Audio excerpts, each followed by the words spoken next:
We're late. starting. Oh, so now you're starting. So like now we're live. So we are early today. The clocks did move back, didn't they? That's what happened. Yes, yes. They went forward. Back. Early today. That's the clocks did move back. Didn't That's they? a thing. That's Yep. what happened. That is what happened, and now I'm Yes, doubling yes, because hello everyone. We were just sorting out the internal graphics because we're both prepped and not prepped, I think. Right. I came just. I filmed 2 videos today, edited 3 of 3. One from the other day that I filmed, 2 from the today, uploaded them to the pertinent channels, and did all the fancy subscribe to us after with a video and all that. Yeah, I mean more. Did all that today. I finished about half an hour ago, so I've had a day of just doing shit. Yep. That happens so often when Discovery comes out and other things. For me, it's just like, and that's the day gone. It's just, yep. You count it in just blocks of time, and when the thing's done, great. The next block of time, I can sympathise well. I've been doing temporal anomaly all day, so it's kind of been except this morning, and then suddenly it's here. It's just like one booking after another. Yes. But now we get to basically hang out with our amazing fan base, our amazing family of Trekyardians, which you coined the phrase. This is true, because it is like hanging out. This is like. Just chill, relaxing. Some days it's a little bit of a struggle. Today I think I'm in the groove. Yesterday I was really enjoying it. It could have gone on for another hour and a half yesterday for me. Tiredness for me, but I got more of that. Yeah, I know. Yeah. But anyway, so yeah, welcome guys. I see Jeff Jacobs is here, one of our awesome moderators and admins over on the Trekyards channel. And yeah, so we have a great topic today, as you guys can see by the thumbnail that I used. Yes. Mistakes in Star Trek. There's 1 or 2 that crop up during the 23 days of viewing pleasure. I've heard in one episode of TOS, are you ready for this? That they don't say Kirk's name properly, and it was like it's got through the censors, and that's like one of 10 mistakes you can quote in all of TOS, and it's just like nowadays they edit that out of every new version. It's what happens. Yeah, it's very hard to find the mistakes now. Because they've all been fixed. Like, do you remember? Not true. Do you remember? There's so many guys. Kirk's middle name being like, oh, James R. Kirk. Yeah, I know, right? That was like the very first real error in Trek.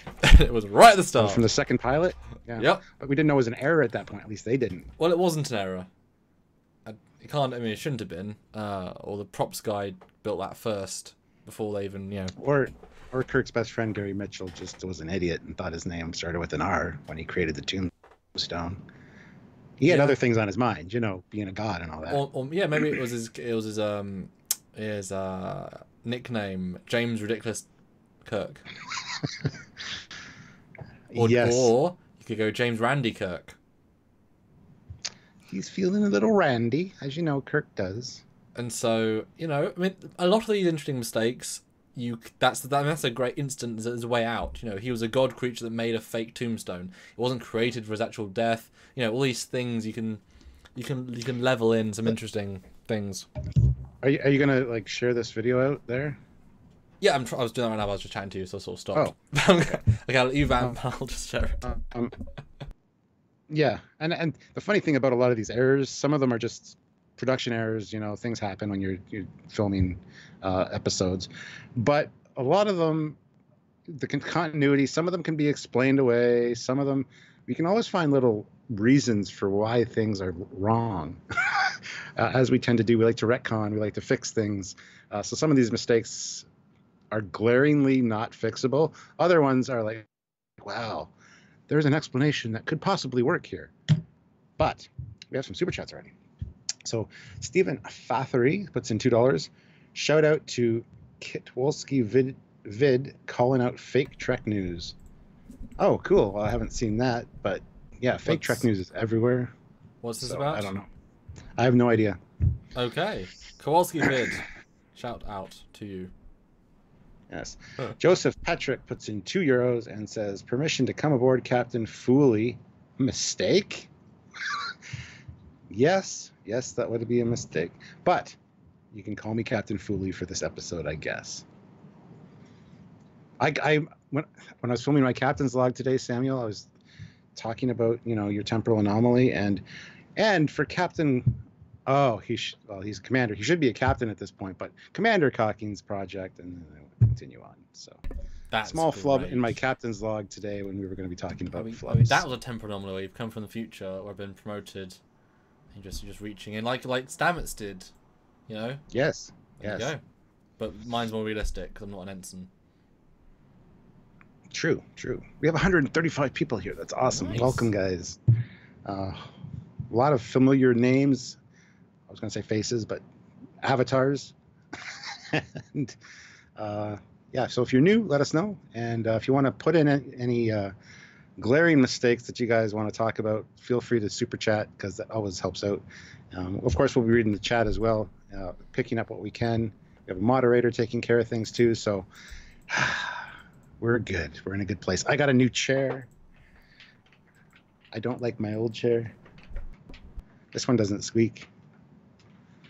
It's actually not a new chair. It's been upstairs in the ready room for a while, but it's a much more comfortable chair. Matt Hammond says 2 in a row, live streams for the win. Guess he's made it to 2 live streams.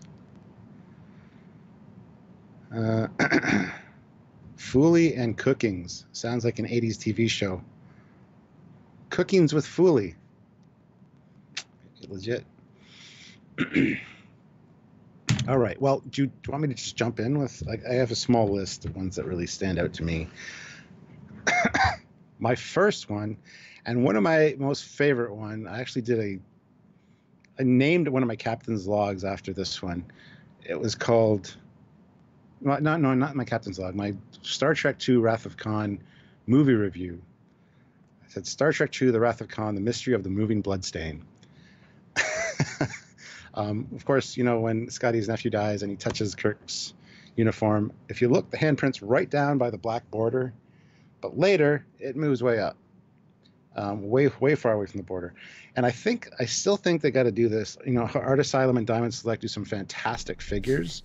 They need to do a Kirk Wrath of Khan figure with a lenticular front so that the blood stain can move, depending on how you look at it. I think that'd be hilarious. Just saying, they could make a lot of money with this. You know, Trekyards should be in charge of their idea. Well, we'd certainly help.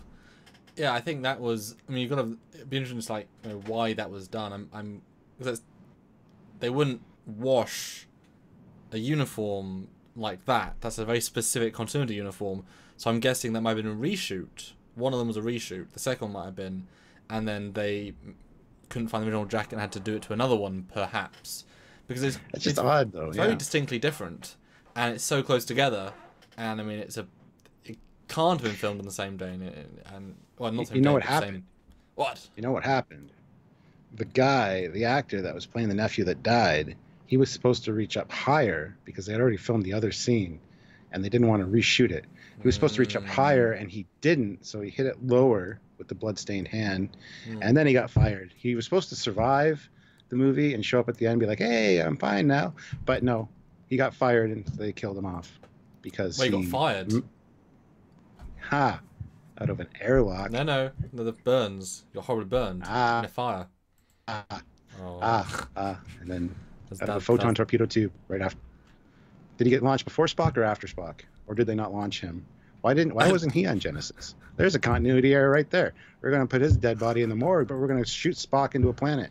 Well, wouldn't that have been awkward if the planet? Wow, continuity mistake. The planet combines the brains of random Scotty's nephew and Spock into his amorphous dual creature, and it's called Nephew Bok. Moving along, Roberto Suarez puts in $2. Thank you. Biggest mistake, Khan recognizing Chekhov in Wrath of Khan. That's actually not really a mistake in my eyes because... Well, it was an oversight at the time. Yes, but easily explainable. Yeah. Chekhov was on board. He just wasn't part of the bridge crew yet. He had just been assigned. Yep. Maybe ran into him in the shitter, you know, at the urinal taking a piss, and Khan came in and he bumped into him, and Khan's like, oh, I'll never forget your face. And whatever. Or he ran into him in a corridor or something. This is before he was a bridge officer, and it makes perfect sense in the continuity where Chekhov came in later. So that's something that I can brush aside. But, yeah. there's explanations for things, guys. Yeah, no, absolutely, and the way that Walter Koenig specifically calls out that story, because he's been asked that a billion times when he does a lot of conventions, is that it was something to do with the bathroom, that he pissed him off while in the bathroom, and I never forget that face. Yeah, I mean, why not? I mean, it's like where the Suda go in certain episodes. I mean, and you know. One thing, another one that I just watched not that long ago was Court Martial. Ooh, okay. Where they're on the Enterprise and they're trying to lock down the guy's position because the heart monitor thing, they quieted out everybody else's heart, but they heard one heartbeat still. Okay. And Spock says it was located in engineering on B deck. Right below the bridge, or even if you start from the bottom of the ship, that's like not where engineering is, no matter which way you slice it. So engineering on B deck, that was just dumb. Because they always start the numbering of the decks from A, the bridge, or 1, down. That's another Star Trek 5. The turbo lift shaft going up. The numbers were going up. And to 75. It's a big one. It could have been 75 inches? Feet? I don't know. Well, that's one of those ones that, I mean, the fact they were doing quite an elaborate stunt. They have a real turbo lift shaft. We've never seen that before. Big one. And they're going up and they're jetting up. It's meant to be this constant momentum. I mean, you wouldn't want to repaint, take it off and redo a new stencil for like 18 cuts. They might have done more, might have done less. Who knows? They might even reuse cuts. I mean, so it's a weird thing. And once they've done the numbering, they're then set to that cut. Like they can't change if they have to remove, if the first cut looks best and it has to be the foot. Like, you know what I mean? The editing, having numerical stuff really ruins it, because if you have to then, move it and such. But they really should have just not had numbers. Yeah. Like it really obviously sells it. Or even just put the money to have a monitor, one single monitor with a. Because you can have monitors that aren't. You have to have a certain megahertz monitor, but you can have them. That's what the bridge ones had at the time as well. Then you could just have swapped it as you went, but yeah, that's a dumb one. And that's one of the things you can't. I mean, that's just you can't explain that. It's and Jeff Jacobs is saying more like 18 in TMP as far as decks. There's 21 decks on the refit Enterprise, according to the blueprints. Yeah, and decks are a funny one because I mean in First Contact the famous there's 24 decks, but where are they? Oh, they've deck 26. It's like what? How do we grow 2 decks in between the film and the film? It's like 2 points in the film they just forgot to. I mean that is basically a typo in the sense that someone didn't go through and carefully check the technical stuff. It's as simple as that. They just missed 24, 26 about the same thing, but and then you play them side by side in the show and it's like oopsie. Oh, yeah. Well, he said immense engineering was on deck 18 at most 6 below. Somebody said talking about what about the decks in Star Trek 5? Well, that's what we were just talking about. There you go. Now, do you want to talk? Like I said, I have a list. Number 3 on my list is the Kelvin timeline. Just the Kelvin. Not the whole thing, even though that was a mistake. Now, I'm talking specifically about the first movie. One of the first scenes, you see the captain, you see his insignia. Yeah. And he's on the back of at the back of the bridge, and as he sits down, his insignia is now gone. Like right away, out of the gate, a glaring error, and it's like, oh, this is what we can expect now. Yeah. And in fact, I went back into our files because I keep all the files, and just so we've got some slight visuals, I'm going to bring in the original LCARs from our original Top 10 episode. Because obviously we like doing a more free-flow discussion, and yes, I was actually trying not to think of the same ones we thought last time, but... I don't remember. I today doing this list, I was like, did we do a top 10 on this? I think we did. Oh, yeah. So Stuart's... let me do it. Let me load it in twice to make it easier. So Stuart's number 1 was Khan's blood. Number 3 was the decks of the Enterprise in Star Trek 5. And number 5 was the captain's badge. So already you've covered now great minds think alike-ness, which is awesome. Oh, goodness. Awesome. Let me load in the other ones so I can make it as easy as possible. Where is it? And Brett Barrow puts in $5. Thank you very much, Brett. Hi, Brett. We need to talk, Brett. I need to talk to you about something. Message me. I used to have a book of mistakes called The Nitpicker's Guide to the Yep. Next Generation Trekkies. I wish I still had it. It was hilarious. Yes. You I think I might actually still have that somewhere. And Roberto Suarez puts in another $2 and says maybe it was VDEC with a funny face. I don't know. That's weird. So let me do one of them. That's okay. Well, okay, fair enough. So my ones were yeah, the decks on the A as number 1, and then the 2 Rikers, which are always stupid. Oh, in the last episode of Enterprise. Yes. Which I think, Yes. a wonderful use of footage, but it's a bit dumb. And the changing damage in Star Trek 3, the wrong Excelsior, and the 2 versions of young Picard when they could just have had the old young Picard again, because we would have totally bought that was young Picard, and Shinzon was older young Picard, would have been fine. Ironically enough, I was watching TNG yesterday, and it's one where Sela shows up, and they're like, "Why would the Romulans do this? Maybe she's a clone. Oh, maybe she's blah blah blah." And I'm like, "Clone? Romulans? Maybe foreshadowing of future movies, perhaps." That would have been Because cool. that wouldn't destabilize us. That wouldn't throw us off our game. We're still going to go about this as proper.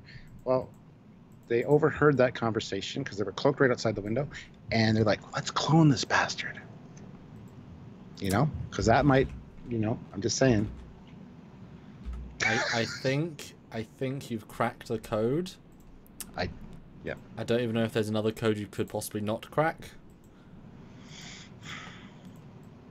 You're just a genius. That is yeah. Right. Okay, what makes a good mistake for you? That's a what makes a there's no good mistakes. Well, what makes what makes one really interesting and goes beyond just the oops continuity? Because we do talk about continuity a lot. Yeah. What turns it from that into something a bit more interesting?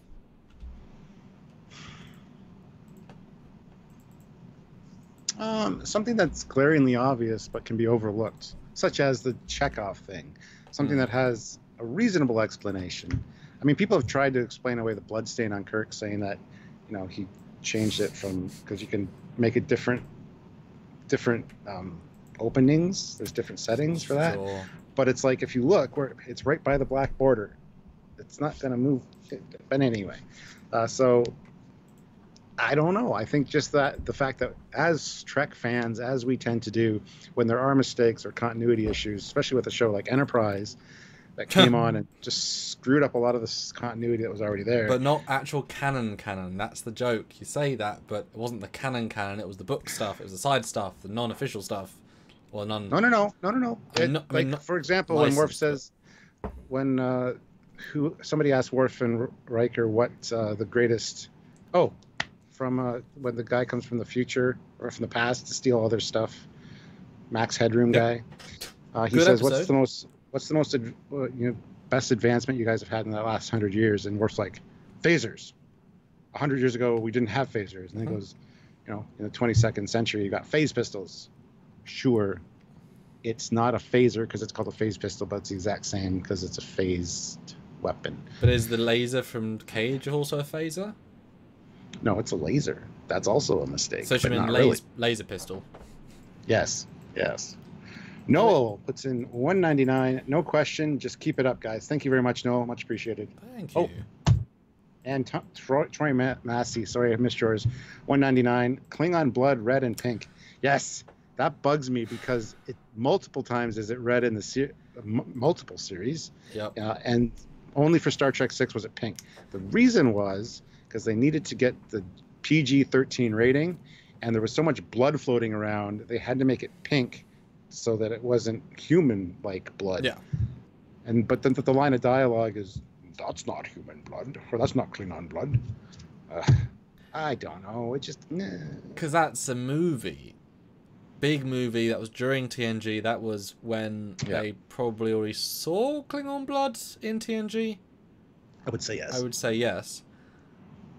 But you would think but it would sort of ruin the moments. But post continuity, is so overwhelming that, can you say now, is it purple or normal? Well, but would you not just say in the Blu-ray they should have digitally made it all red? Yeah, and then they could have added like little flecks in it, so you could. So when he gets it on his finger, he says, "This is not Klingon blood." After these, that'd be like fine. it shines differently.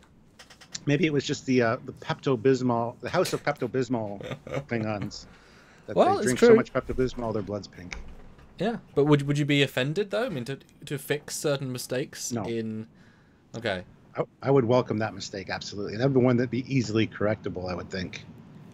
Easier than some. Yeah. I mean, you couldn't redo the individual digital files, but I mean, recolor grading a purple to a red is not. It's more just annoying because in those big scenes where all the things are floating, like you can't exactly isolate every single one, so it'd be kind of like a general thing. But the Canon, I mean, it was super intended to be that. And that was part of the visual fun and flair of it that we all saw. So you find that visually retconned back out. So you have to go George Lucas approach where it was wrong the first time. Screw it. Well, there's another one that ties in with that exact same scene with the Klingon blood everywhere. Yeah. Where McCoy's like, I don't even know his anatomy. Ugh. But yeah, in Trouble with Tribbles, he's like, this man's a Klingon. Because it's like, really? And even this just comes up all the time. Even I just watched Beyond the other night. I watched Star Trek Beyond in 3D, and McCoy's like, so your Vulcan's heart is where our livers are, and he's just not really sure about the way he's having a discussion with Spock. It's like you'd think he would know what the hell the people on your ship their anatomy is. Quick question. Yes, go ahead. How does a chief medical officer of a Pride of the Fleet Starfleet ship not know the basic anatomy differences of one of the original founder races? Because script. Maybe he did, and he was just being an asshole because he tends to do that to Spock. I could see that, but that's a hell of an asshole thing. Although, to be fair, the Aaron Darvin thing, like the scanner told him he's Klingon by generality. Yeah. It wasn't like it was a DNA thing. Although, if you take Tyler Vocker's indication, it's so perfect, only an ultra mega super amazing scan. The fact that Darwin can be just beep beep Jim, he's Klingon, but in Discovery he's Tyler, he's human, until we really look deep. Even though he's got all the fish in the world. They should have made that harder or something. Yeah, and going back to decks for a second, I got to bring up Star Trek First Contact. The Enterprise E has Picard says the ship has 24 decks. Later, some rando dude is like, the Borg have taken over deck 26. 29. And then later, 26. Then later, Data says deck 29. 3 times in the same movie. Yep. We don't know how many, unless Picard's just being an idiot and telling Lily that there's only 24 decks because the other ones are secret decks. But if you look at the blueprints, it's got 26 decks, I believe. 26 is the right number for that ship. Let's have a little look. Yeah. I'm going to address the super chat while you're doing that.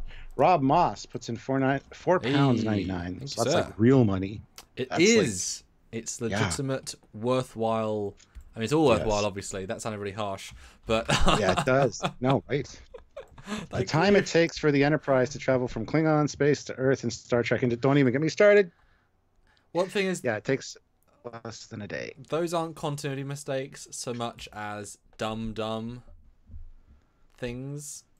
You know, it's not quite the same. It's just poor writing. That's the Kelvin thing. That whole discussion is a thing on its own. All the mistakes in the Kelvin universe. Yeah. Do you have to pay to get a response? No. If we see your comment, like we're watching the chat, but generally that's the best way to do it. So Mike P, if you ask your question again, I'll try to address it.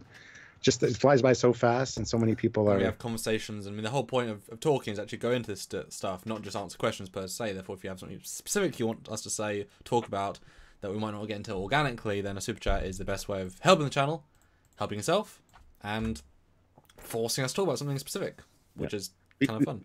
We try to talk about things in the chat, but people are having conversations back and forth in there, and it's flying by pretty quick. And also, if we focus on that, then we can't focus on each other, and then can't focus on the next conversation. And they're easy to scroll through, so they always get covered regardless. The other chat, it's kind of hard to go back up and find A lot of times I'm reading a comment, if it moves up, and I'm like, damn, and I gotta go and like scroll up. Hi guys, check your PayPal, says Baz T. Hey, nice. You check that, and Oh, I checked that. Okay. did you find out how many? Did you find? I can do it. How many decks does the ship have? Well, actually, it was hard to find anything because there's 3 Canon sizes. The 3 you just said, so it's kind of like I need an MSD really, which I have had in the past, but. So Baz T put in £5 into our PayPal and it says, "Hi guys, how are you? I thought I'd send this your way. YouTube doesn't get a share. Have you heard if it's true? Discovery may not get a 3rd season. Might be fake though. Heard on another channel. Can I also get a shout out as it's my 40th birthday tomorrow?" Baz T. Baz, hey. Happy birthday, man. Hope you have a good day. So happy birthday from Team Trekyards. Happy birthday Eve, and make an awesome birthday day, and then also try and treat yourself to a happy birthday Boxing Day, because I feel like everyone should get those 3 days, just for a little bit of in between. Agreed. And 40 is not a bad number. Don't feel bad you turn 40. I'm 44. I didn't make a big deal on my 40th. I feel like I'm still 20 something. So just enjoy it, man. But as for the Discovery not getting a 3rd season, I highly, highly doubt that. That's very dubious. It's based on stupid information, but we're not going to get into that specifically today. Yeah, I mean, we haven't mentioned it specifically on the channel, even though we've done these lives that are very non-Discovery related, just because we want multiple sources, we want actual proof and such. So it's you know, when we know, we know. And you know, if you come to us, you're getting very much like, we really trust it, as opposed to, assuming you were still there. I heard some of it, and then the stream went offline. You kept talking, and then all of a sudden it beep boop, reconnecting. But yes, Noel, it does. PayPal is better, because YouTube don't take any amount of it. That was your thing, and I kept talking, and the stream went down. But it's fine. It's fine. And I accidentally just butt dialed with my hand, Sylvia. Nice. I had my phone in my hand, and mistakes in the Trekyards live stream. Yes, we did that disconnection on purpose as a continuity error for you guys to catch in 40 years from now, and you know, Trekyards continuity mistakes. You can find that one. Michael Harden puts in $4.99. Thank you. And says, "Did you guys mention the year issue? In TOS, it was mentioned to be in the 22nd century, then changed to the 23rd." That's a funny old one. Yeah, it is. Can't really do much about that, can we? It's like, we'll lock you up for 200 years. Sounds about right. yeah. Anyway, I mean, TOS is obviously the biggest offender and easiest to allow, because they were making as went along, and the fact that it's so consistent, relatively speaking, the fact they didn't just throw it, you know, to the wind. I know in some shows they even change character names sometimes in between episodes because they just didn't, you know.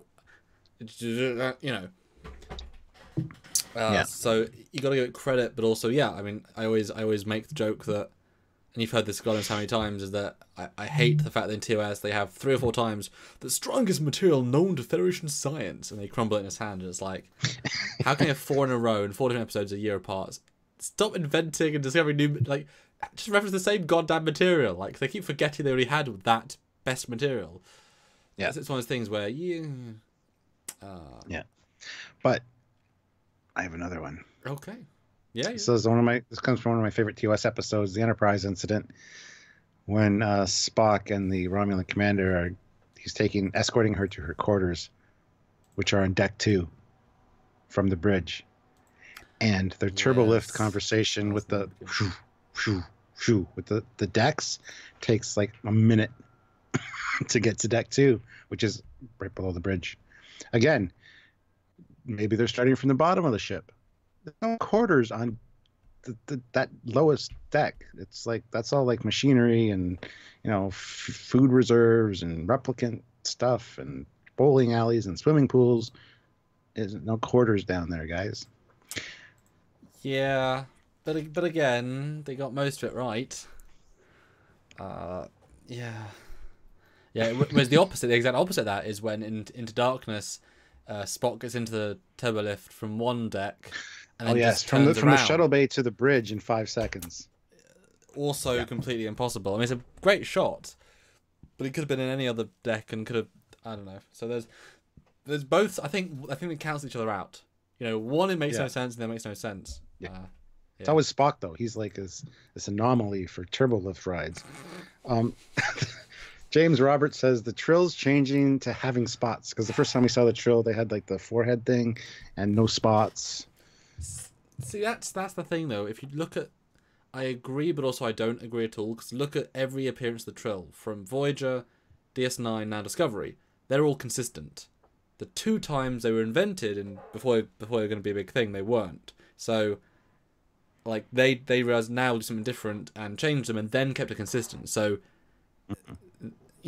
You know, they didn't know they were going to make such a big thing of it. It's like, okay, the Cardassians, you know, the way their costumes and makeup change is more subtle / more. It makes sense. I mean, costume change is different, but it's like it was then always made to be one thing.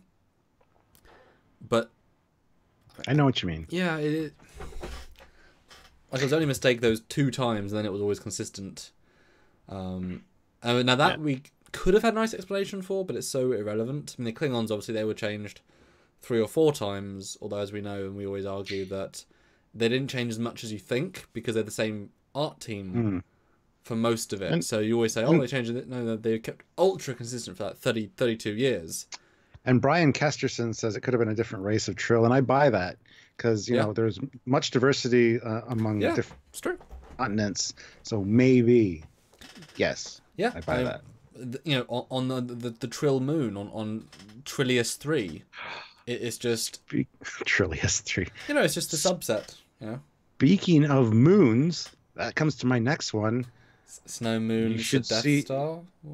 No, you should. The moon should look different, and the moon looks different in my time. You can see New Berlin, Lake Armstrong, and yet every time we see the moon, it just looks like the moon, except for in Enterprise, the opening where there's like that city or whatever on the moon. And also in Discovery. Yeah, that's one thing Discovery got right.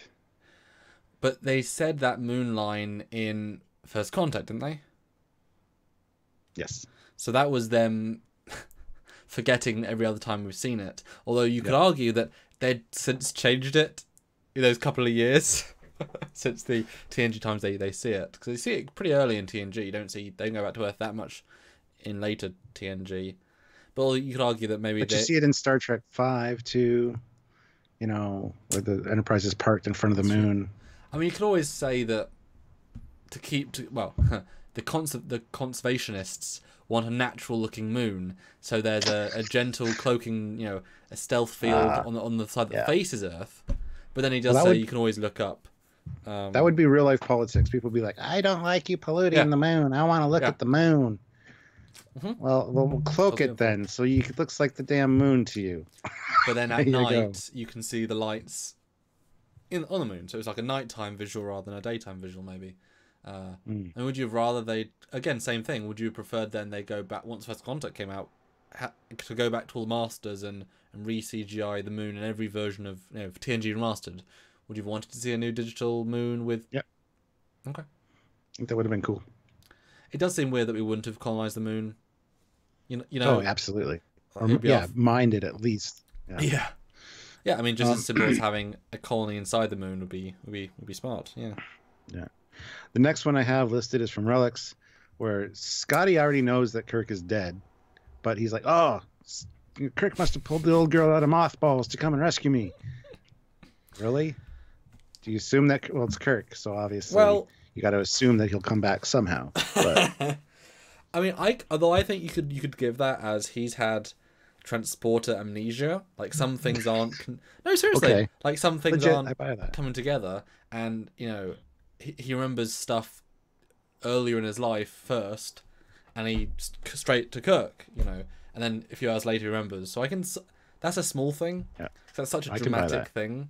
But yeah, that's one of just real production things. God, they really need to have Kirk in TNG. They really had to have had that. You know, that would have been as a mistake. Although, interesting little thing that I don't think is a mistake. Look out, Tower, 2019, whatever on earth that means. Star Trek Generations. Maybe it was deliberate, but still, Lieutenant Tuvok not having Vulcan ears. But that wasn't Tuvok. That's not Tuvok. No, that was just black male human. Yep. Blackmail. That was before Tuvok was cast. Yes. So yeah, you could make up a temporal story where they cropped his ears, sent him back in time to do something on the Enterprise B. I'm sure that's something that's in a book somewhere to tie it in, but still, that wasn't supposed to be Tuvok. I'm fine with it just being parallel people. Yeah. There's just a human-looking Tuvok man and a Tuvok-looking Tuvok man. I mean, I have no problem with that. Why wouldn't there be the occasional, I mean, there's billions of people on all multiple planets, and if you look at dozens of billions... Look at all the people in multiple species that look like Jeffrey Combs and sound like him. It's amazing. I tell you that. Oh, that's good. Oh, one of the other ones we mentioned in our last live stream was Valtane dying in flashback. I love that one. And then still being behind Sulu at the end of Star Trek 6. One pause on that for a second. Trek reviewer, Tuvok was also in Star Trek Mine in TNG as a villain. So yeah, that was the Human Generations guy's ancestor that really went off the deep end to a criminal. And don't forget the Tuvok in Spaceballs. We ain't found shit with the big comb. So he even exists in the Spaceballs galaxy, wherever that is. So yeah, he's just a popular face. Yeah, exactly. And in terms of Valtane, I love that. As we said last time, Tim Russ was so proud that they got everything right. Yeah. So proud. Nope. And all they had to do, I guess, was at the end have him save Valtane. But I thought it was a really good episode for what it was. And again, I still love the fact they brought everyone back, and you can break them down, and to just after 6 years have the exact same actor that's in like 3 lines. But he makes a little impact in that film. He does. Like, you notice him. Well, interestingly enough, Star Trek 6 has a lot of kind of errors and continuity. Well, not continuity things, but production errors, because it was kind of done on the cheap as far as compared to some of the other movies. And one of the things that really bugs me to this day is when Spock puts the Beridian patch on Kirk's back, and it's like sideways. And then Kirk is unaware it's there. McCoy's an idiot because McCoy walks behind him and doesn't notice this obvious thing. I remember watching it the first time going, the hell is that on his uniform? And then later it's changed to be properly vertical. And that really bugs me. And it's really helpful that Klingons think that Starfleet captains have beryllium as part of their uniforms, because you've gone through multiple beamings, multiple cavity searches, security checks. Yeah, it is weird that they didn't. I never thought of cavity searches, but yeah, that's great. I mean, I suppose at that point you can't actually cavity search the captain of the flagship, but you assume that you would have thought that they would have given them new uniforms at some point, or like just given them civilian clothes, but they were a lot less cool in the. Yeah. Would have been a great scene if it cuts from that to Chang, stay from this window, and Kirk and Bones got their hands on their privates with big showers, big like decontaminated showers, and it's like, Bones, sorry Jim. It's just like, Jesus Christ, not seeing what I wanted to see. It's just Shatner nipples, just like, oh, it's too fat. Oh my God, that's too far. Darth Calhoun puts in $2 and says, "Who remembers King Abdullah II in Voyager?" I do. That would be a separate live stream in and of itself. Just recurring actors playing different roles and cameo appearances in Trek. I think that'd be fun as well. Yeah, well. Yeah, and just like the director in Star Trek 6, they made a little scene for him. That's great. Yeah. That is great. Next on my list, Beta Zeds can't read Ferengis. I'm getting nothing from him, sir. I can't read the Ferengi mind. And then later in the same episode, I sense deception on his part. In the same episode. And then later, another Ferengi, or another Beta Zed is like, we can't read the Ferengi brain. They make us uncomfortable. It's like, wow. Wow, guys. Yeah. Right. Yeah, no. Mazarus puts in $10. Thank you very much. Thank you. Very kind. Have you guys seen the Reddit post titled "The whole senior staff should have been court-martialed or forced to retire after the destruction of the Enterprise D"? Very funny. Love today's topic. Haven't seen that Reddit post. I don't go on Reddit. I don't go on Reddit very often. So, but yeah, cool, I can see why. We should probably try ejecting the warp core instead of evacuating everyone to the saucer as the first move. Evacuate them to the saucer and attempt a warp core at the same time. Should have been in the same command. but it wasn't. But I think they mentioned somewhere that the ejection systems are offline because every time there's an emergency, the ejection systems are offline. Yeah. That ship was kind of a piece of shit when you break it down. We got in trouble for that with our Galaxy episode where we talked about one of the Reddit things that said that the Galaxy class was essentially a failure because of all the instances where it gets destroyed so easily. But and I'll support Stuart fully, but also point out he did also write that script. So I did. Yeah. Anyway, we got 500 rubles from the unpronounceable name. JJ's Delta Vega, aka Stuart's number 4, vastness of space has been reduced to the scale of a small backyard. It works only in parodies. This scene did prepare me for The Force Awakens, though.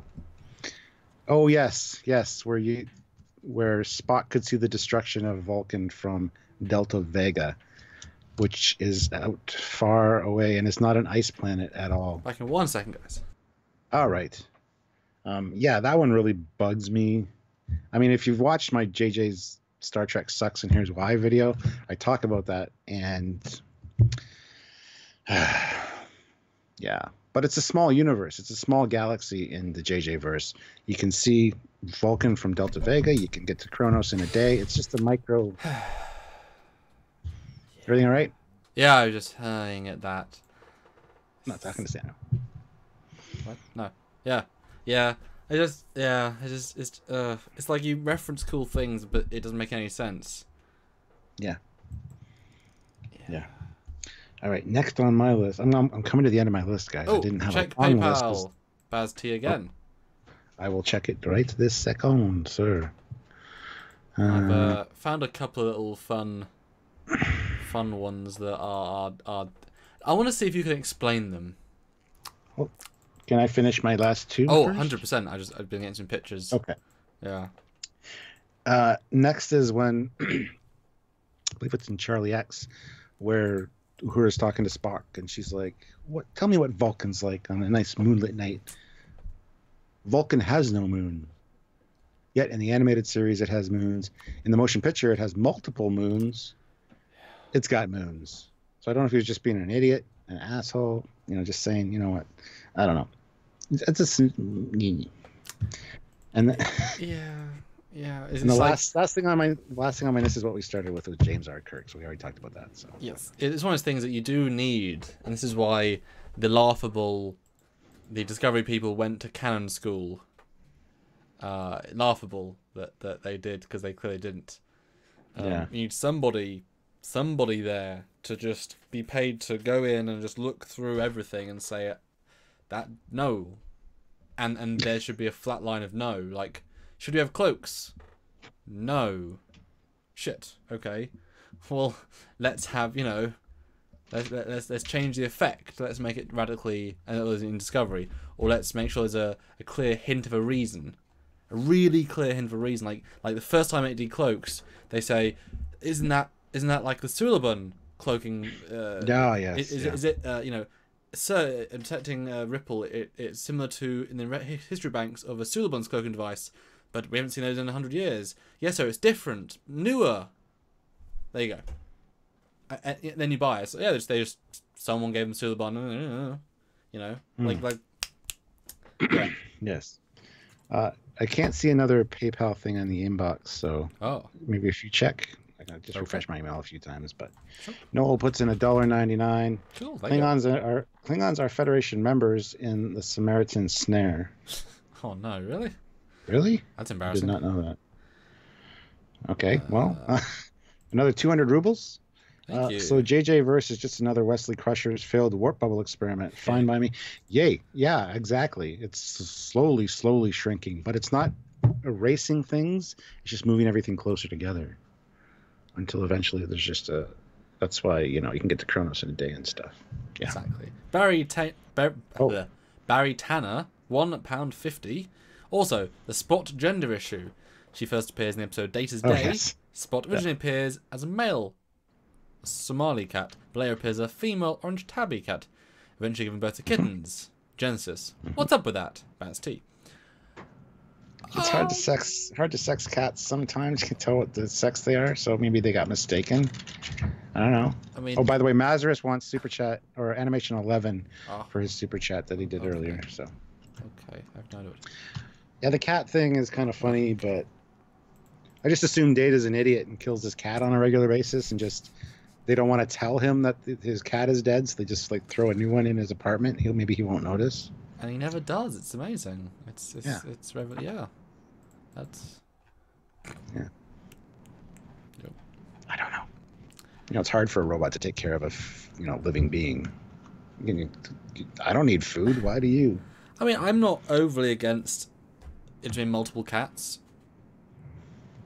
I mean, pathogens are on the ship, and I mean, Data would love it, but I could see it just being like, okay, it died unfortunately. Let's have spot A, spot B, spot C. Spot dash B. Where on earth is animation? Where is it? Oh, there it is. Would a tricorder detect the sex of a cat? I would say yes. But yeah, I'm just being yes. Spot was Tasha's cat from the rape planet. Yep. Oh yeah. Nitpicky nerd is right. He was just looking after it because she died. I forgot about that completely. I think everyone did. Wow. Okay. Yeah, it's memory. Tasha. It could be that. It could be that the cat has been genetically modified with amphibian DNA, like the dinosaurs in Jurassic Park. You just spontaneously change sex. Well, who's to say it's a normal cat? Why not a space cat? Space cat. Yeah, well, it came from the rape planet, so it could be bred with something else. Yeah. Yeah. You know? It's closed-minded to say it can only be one gender. I mean, Yeah. There we go. Congratulations, gentlemen. 270 people in the chat. 273 now. Yeah, that's awesome. Thank you guys for tuning in. Hope you're enjoying the conversation, because this is really fun. And we love you all. So I've got a couple of fun pictures to bring up. Mm-hmm. And I want to see if you can explain them. There's some fun ones next Scientifica. And let's see what the great Captain Foley can say about these things. So the first image is right here. First, can you spot the problem? Well, I gotta wait because I know you do, because it's delayed. And why don't you give the audience a moment as well? A moment at home. I feel like rape planet is not an official name. Yes.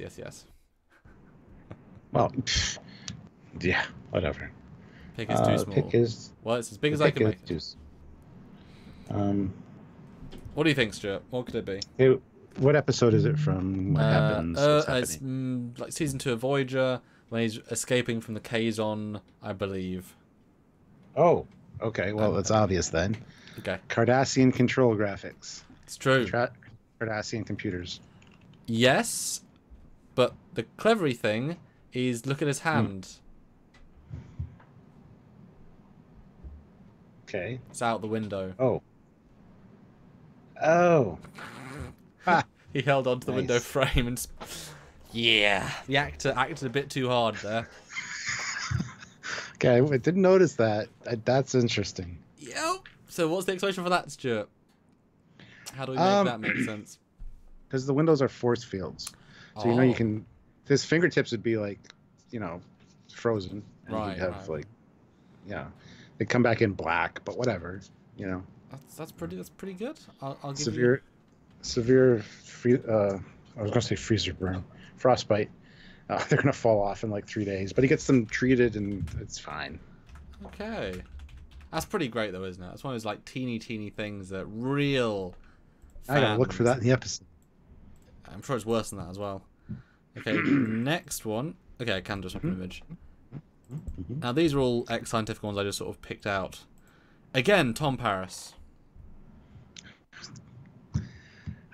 Robert Duncan McNeil, what are you doing?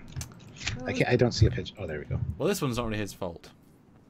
Oh, the mouse cursor. Yeah, I've noticed that a few times in Voyager, actually, where you can see the mouse cursor. And sometimes in my own videos where I have my LCARs in the background, watching it back when I'm editing, I'm like, I can see the mouse cursor. It really irritates me. I usually throw it out to the side, but yeah, that's pretty bad. Yeah, it's real quick. It's real quick. I mean, at least they had moving monitors. But yeah. Who's to say they don't? The person working the console didn't want the old school feel, so they have like Well, it's Tom Paris after all. The little trackpad at the side. Yeah, exactly. He's into older stuff. I mean, wouldn't it be great if one day you saw him use like Windows 95? just because he's a retro man, you know. He likes them lols. Is there another one? There is. This is fun. Yeah, these are all just the classic ones. But what's the problem with this shot, do you think?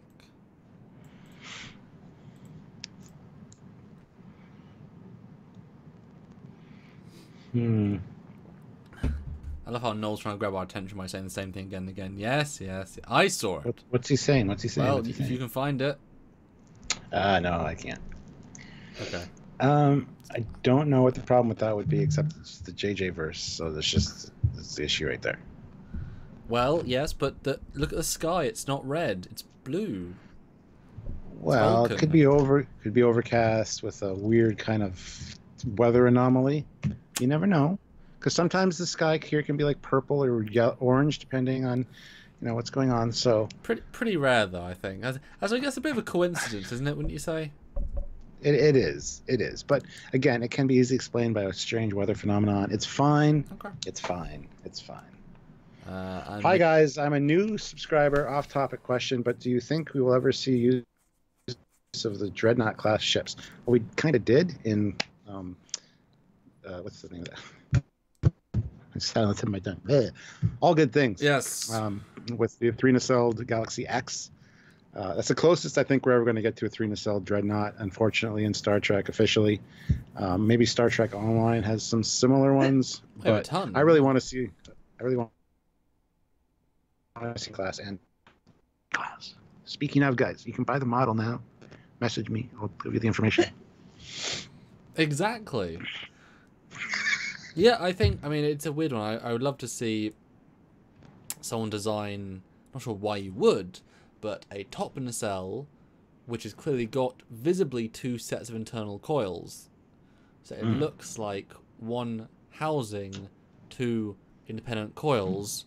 So it's like a kind of a nacelle, it's basically four nacelles, but for 4 coils, 3 nacelles, and just that happened to be a good function for the warp profile. So yeah, you have to have some slight rationalization to try and make the 3 nacelle design work itself. But if you can be clever and actually you have it very visible, then yeah, it would be interesting. Oh, sorry, Mazarus. I said I want to see the Foley class. By the way, it's available to purchase if you guys want. Message me. Private message me on Facebook. I'll give you the details. And Schneck says the Cage is the TOS pilot episode. Yes and no. The Cage was the failed pilot. The actual official production pilot was where No Man Had Gone Before, with Kirk, and the different uniforms and the different Doctor, and then the next one would be Corbin Might Maneuver would be the first real one with like McCoy and them. But even though they released the stupid Salt Vampire one first, but anyway. Yeah, I mean it's the Star Trek pilot, but it's not the original series Star Trek pilot, if that makes sense. Because the original series 3 seasons wasn't based on the Cage. At the end of the day, it was based on the TOS pilot. But the Star Trek franchise was allowed to continue because it was based off the Cage. Subtle distinction, but AC Castillo. Oh, sorry. AC Castillo puts in $1. Thank you very much. Thank you. And Ron Morris puts in $2. Thank you. Double thanks. I mean, 2 single thanks, but you know what I mean. Yes. Yeah. I do know what you mean. Did they say anything? No. No. Okay. Now, okay, question to you. Yes. Not so much continuity mistake as weird thing that do you think it breaks the universe a little bit? In most of Trek, the idea of a cloaking device is rare in the sense that we don't get to use them.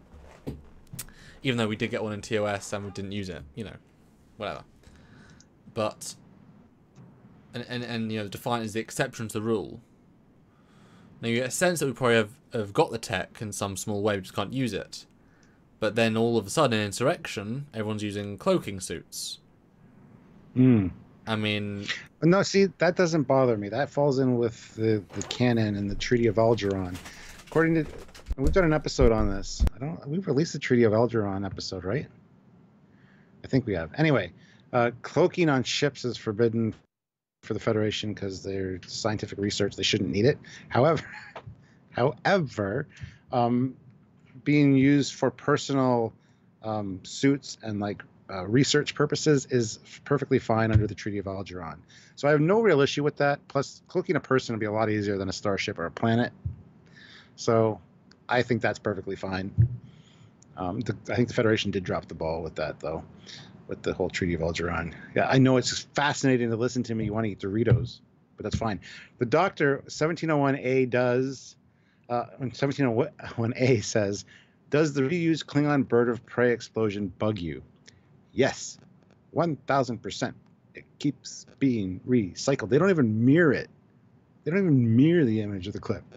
You know, change that up. Frank Black throws in $10 with no comment. Thank you very much, Frank. Oh wow, thank you. Sorry, Mark. Yeah. The bird of prey thing's weird because it was a really good explosion. Like you can see why. I mean, to replicate such a good explosion could have been trickier, but I mean, it's one of those things. It was reused in Generations then, which is already not the biggest budget movie out of the lot. It was okay, but and then the cast cost was bigger than because the cast in the cast in Generations generational TNG cast is bigger than the TOS cast, so you already had a bigger cast budget anyway. And I'm sure they're a lot more on similar footing, like actor plays Jory LaForge and Brent Spiner probably a much closer footing to Jonathan Frakes as opposed to where Nichelle Nichols got probably quite a lot less than Spock. Those three got a lot, the rest of them got a lot less. In TNG, I'd assume it was far more equal, except for like Patrick and such. And so that was a lot more stretched in terms of that. But would you rather have, one shot of the Viridian Station or of the Nexus and a new bird of prey explosion? Like, what would they have lost? What could you have got away with them not having just to do another explosion? Because you have to lose something to gain that, because that's quite a big setup. But see, here's the thing. You said that explosion was great, and I agree with you. When you're doing that, when you're blowing up the model, have multiple cameras from multiple different angles capturing the explosion, so you can use footage of the same explosion but from different angles. The problem is that they use the same angle over and over again, like they only had one camera working. That bugs me. Star Trek puts in $4.99. Oh, sorry. Problem is they did have only one camera, because that's a really difficult, complicated thing. Because you've got to be perfect focal length, first of all. The camera's got to be like $1 million camera because it's got to have a really, really fast frame rate for that time. Really tricky. You've got to have very good lenses on it to deal with such. As it explodes, it gets really bright. You've got to be able to deal with that instantly and not have a problem.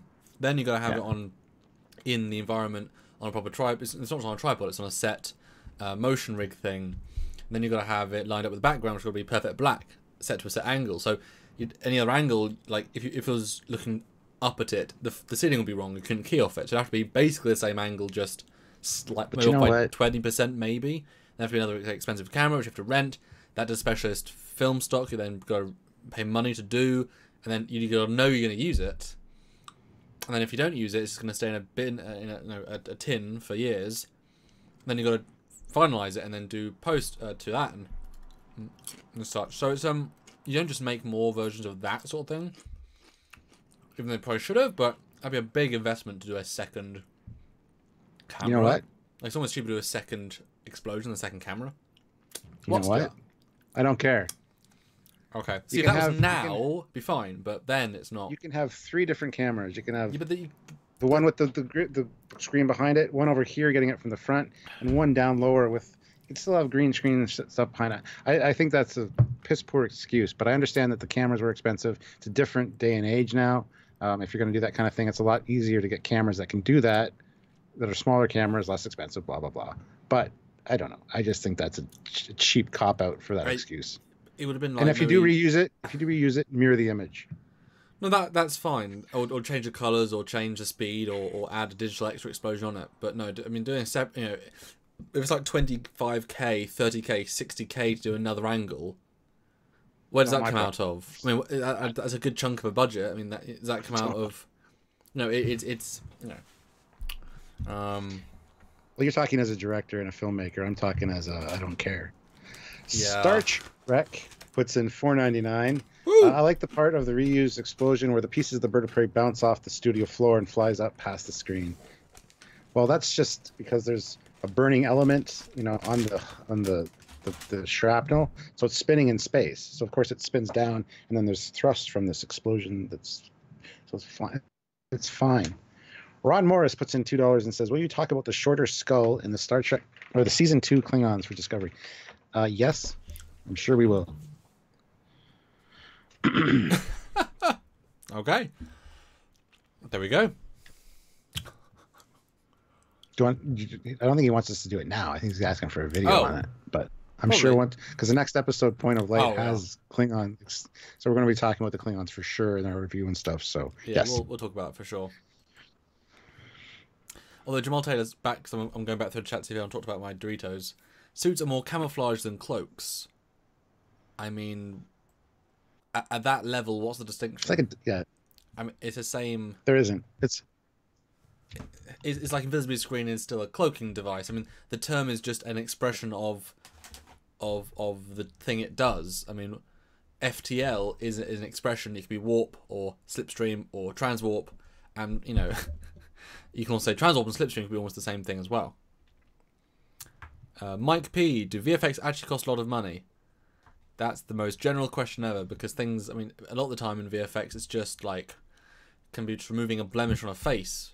You know, there's multiple movies. Time involved is expensive because people's time is worth money. So yeah, I mean, if it's simple stuff, then it's time. But then if you have a lot of simple stuff, it's people, the amount of people, then render time.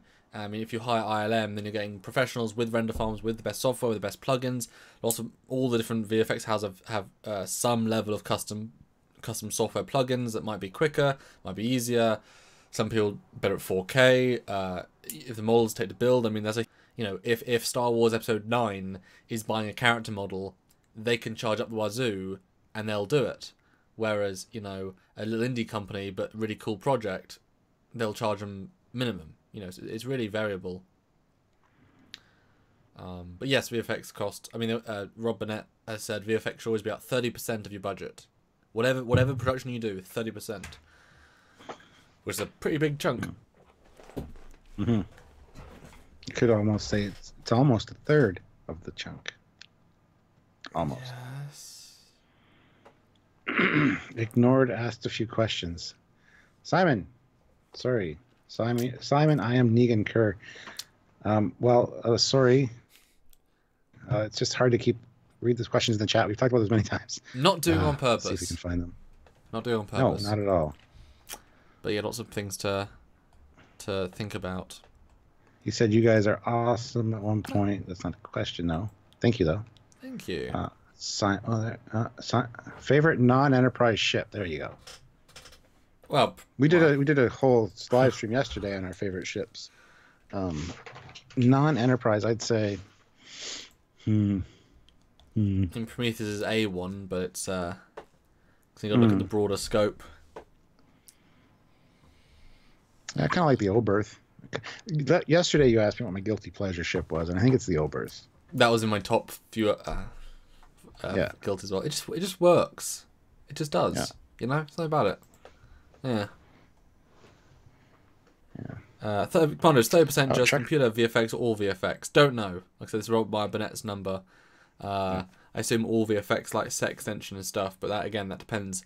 If you're doing a rom-com, then a lot of the time the VFX is there to fix blemishes, to remove accidental errors. You know, like a computer, like a mic stand somewhere, or to digitally enhance the sky, or sometimes to do a walk and talk in a busy New York street. Well, no, it's a physical set on a green screen, and they just digitally add the New York because it's actually cheaper to do that than to film in New York. You know, so there's all that stuff. So a lot. Wolf of Wall Street is a fun one where like half the environments they go to are just digitally built because they're just whatever. Game of Thrones, I mean, they've gone to some great places, but almost all their digital locations are either heavily digitally augmented or partially, because you can add scope with that. You know, it's really easy. You know, for example, if you went to a castle, an English castle, and you look out the banisters, well, guess what? It introduces like a still image. Okay, yes, the front bit's a banister, and you might see the castle next to it, but 1 mile in the distance you can see a power plant, and then houses, and then power lines. So now you have an actor standing in front of a green screen, but on that banister, so the lighting's perfect, and you put it all together. Now you got to digitally remove all that stuff and add back in new things. So stuff that you didn't even think can be there is there. Yeah, but that sounds like a discussion for one about special effects. I'll live about that. We got. Sure. I did get that other PayPal from Baz T, £1.50. He says also the spot gender issue. She first appears in. That's the one I read. Remember? You did. Remember we talked about the spot because of that. Because I went to the PayPal, not the email. No, I saw lots of spots in the other. Anyway, fine, whatever. That was the question around for that. That's Ron okay, Morris Stuart. That's okay. I don't pay attention to you in case you haven't noticed. That's okay, Stuart. That's okay. Puts in $5. What? That's okay, Stuart. That's okay. I'm sorry. I'm just not getting it. Ron Morris puts in $5. We'll just move along. Are you really? Ah, see? Chocolate? No, never mind. You guys see my Oberth class. I'm the guy that sent the USS Fortright models. Shameless plug that I paid for, so it's okay.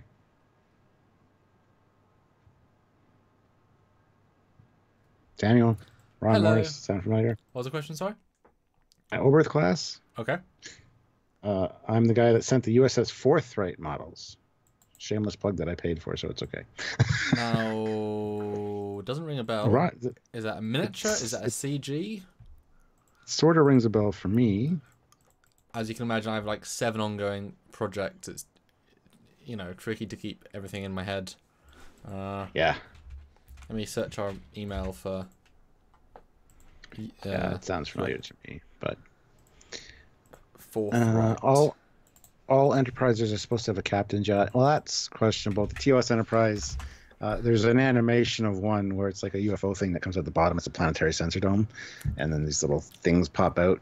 But nah, I don't think so. I just searched Trekyards' email for Forthright, and it doesn't come up. So I have no idea where he sent that or who or why. I'm sorry. But I wouldn't say all Enterprise meant to have captain's yachts. I mean, in the X1 certainly doesn't. I mean, that's not a Federation version. But it's a weird one to have. Like, why even have a captain's yacht? Like, yeah, it does seem odd. Like, you can sort of see if the Galaxy is like a big shuttle. Like, here's your biggest landing shuttle. I can see the Galaxy being the first one. I can't see the Enterprise C having it. It's more of a battleship design. The refit, obviously not the B. I don't think the Excelsior had anything like that. So, yeah, I can see the Enterprise D being the first one, and that's because it's the Galaxy class, and it's so big. It's just like a new feature that they added. I don't have a problem with that, but I mean, what was the point of the? In a conventional year, why would the Enterprise E's captain's yacht be used? Perhaps, you know what I mean. Like, we know how it's featured in the movie and it was featured for that role, but like, how would it be used as? And this is a real question to you. Oh, Ron Morris. Sorry, I'll get to that in a second. Okay. Ron Morris is the one that sent us this.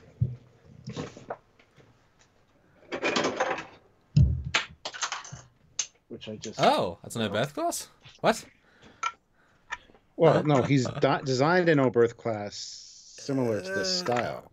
But this is the one that he sent us, the nice JJ-esque. But fixed. Yes. Sorry, Ron. Sorry. I knew the name looked familiar, but... And this one, guys, is the USS Trekyards. And it's TC 201410, which is October 2014. That's when Trekyards started, so... Very cool design. Yeah, I was a great surprise. I got an Eaglemoss box at the same time, and so I had 2 big boxes, and I opened one up. I was like, what's that? Oh, yes, just supposed to get a ship. I was like, oh, this is really cool. Yeah, it's good. It's a fun... Sorry, Ron. I'm excited to bring it to Stuart, and Stuart can paint both at the same time. We'll see. No, it's cool. Yeah, I would love to see Oberth in the same style. Yeah, I like that you didn't just kit Ash. You actually redesigned. It was a nice. Yeah, it's good. Yeah. But yeah, what was your thought about the thing I said before that? I knew the name was familiar, but about the captain's yacht on the Enterprise E. yes, what would its like? What would you have Purpose done? In a standard year, like what could you see it being used as realistically? Well, the purpose for them, like the Calypso on the Enterprise D, even was for diplomatic missions with the captain. It can hold up to like 12 people in that thing comfortably. You can have like a banquet thing inside. It's basically just for diplomatic functions and stuff. So I don't know. I mean, we talked yesterday about the Enterprise E kind of being a battleship more so, but I can see it being used for a captain's night out with his girl. Get away from prying eyes, maybe. I don't know. I'm surprised Picard didn't use it like that at least once. Other than that, I don't know. I would say diplomatic functions. Is it armed on the Enterprise E? It would be cool if it had a phaser or two. It could be used as a distraction then. I don't know why. What would you see it being used at? Well, that's the thing. It was designed for a reason, which is different to design for a ship reason. I mean, like runabouts are super useful. Yeah. Yeah, well, that's John Hughes.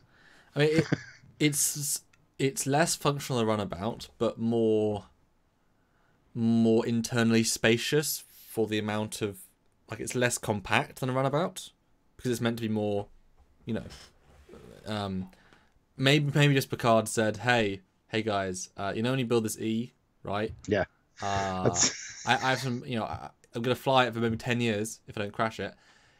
A couple of years ago, I'd gone several trips with this kid called Wesley, and we had this little shitty shuttle, low warp, cramped. I hate that kid. I hate him. I need a shuttle that is so useful. That's a brig. That's an airlock just in case. A soundproof brig, yeah. I need a custom bigger ship just in case. And I want to be able to, you know, only the captain can use it ever. And they were like, scribble, put it on. Because I mean, that's such an add-on. I mean, I could totally see that only the E has the yacht. That some variants. I was gonna say that like the car just got used to it and was like, I want it on the next ship. Yeah. Well, it's not really in the design. We'll make it so because originally it didn't really have one. Like they didn't know where to fold in the warp nacelles and stuff, but they then developed it for. So yeah, it could be that it's just he's a priss. But that being said, you never see him use it in TNG. So if he used it once or twice, I could see him being used to it. But wouldn't it be great in the remastered version of TNG if when he went to Riser, you just see the captain's yacht detach and go to warp, and it lands on Riser's big like ugly oval. That'd have been cool. Yeah, that's what he would take. That would be cool. That would be cool. But yeah, I can imagine. I mean, it's where the quantum torpedo launchers are. I would pick more quantum ammo than one small ship. Well, maybe it's designed to be like the front module of the Defiant, which is the weapons pod, which can be detached. Maybe it's loaded full of quantum torpedoes, so you can just launch the captain's yacht full of quantum torpedoes into another ship and just annihilate something. So you mean the front tube goes out, the back tube goes into the captain's yacht, which can be ejected down and bombed? Yeah. Great. Yep, that's exactly what happens. Yeah. And I'll undock it, just like in Star Wars: The Last Jedi. Gravity will pull it down in deep space. That's what happens, right? Just, absolutely. But no, seriously, I think there could be variations that don't have that. I mean, the First Contact one isn't meant to have it, so therefore there are clearly, you know. But so I can see he might have called for it. Like I used it in my 7 years. I'd like another one, more enhanced, better warp. You know, a way of the captain saying, I am going to go to the starbase. There's no... How many times in TOS they take this shitty shuttle when when you know, any ship would be quicker. Discovery, when Lorca was coming back from starbase. He could have been in a captain's yacht instead of a shuttle. Or just at warp. Dumbass. But don't even... And somebody asked if it's a captain's yacht or a captain's jig, and I know that there's a differentiation there as far as, well, it's a modern, like a smaller boat that's attached to like a bigger boat for the captain to go ashore and stuff. But there was never referred to as the jig in Star Trek. So it's just captain's yacht. Yep. Do you think the Orville has a captain's yacht? No. Yeah, I could see them doing it though. Or like it separates the back But fin engine probably modules in some ugly, weird like separation as an homage to Generations explodes, and the front half like that'd be kind of fun. Yeah. Runabouts were tough, but DS9 did lose several of them. Oh yes, yes. Good thing Earth has a lot of rivers. Yeah. Yeah, runabouts They were named after rivers, in case you guys don't know. Yeah, runabouts were both amazingly capable and also stupidly non-capable. They were whatever the script called for. Yeah. So not particularly amazing in terms of that, but it's okay. I don't know. Runabouts were always a bit weird to me. Something about them, you know. Something about them. Yeah. Any other continuity picture errors you have or anything? Yes. I didn't get. I mean, we're also demoing these lives to see how we can do multiple on the similar topics and then like evolve with whatever we bring. Like we do a ship one where we only talk about certain ships and such. So it'd be fun to like maybe pick another 10 great ones, just do a discussion about that. And so this one's more like a general one to see test the water, because if only 100 of you have chosen to come watch, there's not an interest, but enough of you are watching that yes, we can talk about this even more. So this is a funny one. Star Trek says, where do you poop on a shuttlecraft? You know what? I've wondered the same thing, especially that little 2-person one that Data and Geordi are in. I mean, I'm sure you're not supposed to use them for extended periods of time, but I mean, Geordi was in a shuttle coming back from wherever when he got abducted by the Romulans. But where do you poop in a shuttle? That's a good question. I think it might be just a micro transporter. Just beam the poop right out of your bowels outside. I don't know. Why not? It's a thing. It could be a thing. I agree, sort of. No, I think most of them.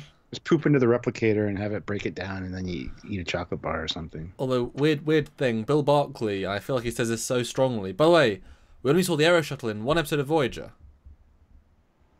Didn't see the Aero Shuttle at all in Voyager. Incorrect, never appeared. The VFX test demo. There was a test animation made by Rob Shun and Mojo Lebowitz outside of the show confines of their own, back of love for the show. So, yeah, no. But no, I can imagine all the toilets just hidden, like in, I mean, if like in the brig in Star Trek 5. Yeah, I mean, if all you need is one poop, then all you need is a small bit, and then the super short range shuttle is like only meant for like a day. Or if you go on a shuttle mission, then you deliberately eat stuff that doesn't make you need to poop. You just take that sort of scientifically made diet because it's like why would you need to? I like my idea better. Yeah. Imagine feeling the poop being like transported out of your bowels. That might be kind of cool. What? Sorry. Nothing. But yes, the armbands. Such a stupid I mean, it's the end of the movie. It's the end of the shoot. It was a busy, difficult shoot. They were just like, oops. What armbands? What are we talking about? Yeah, the armbands. And literally between like 3 shots, they swap.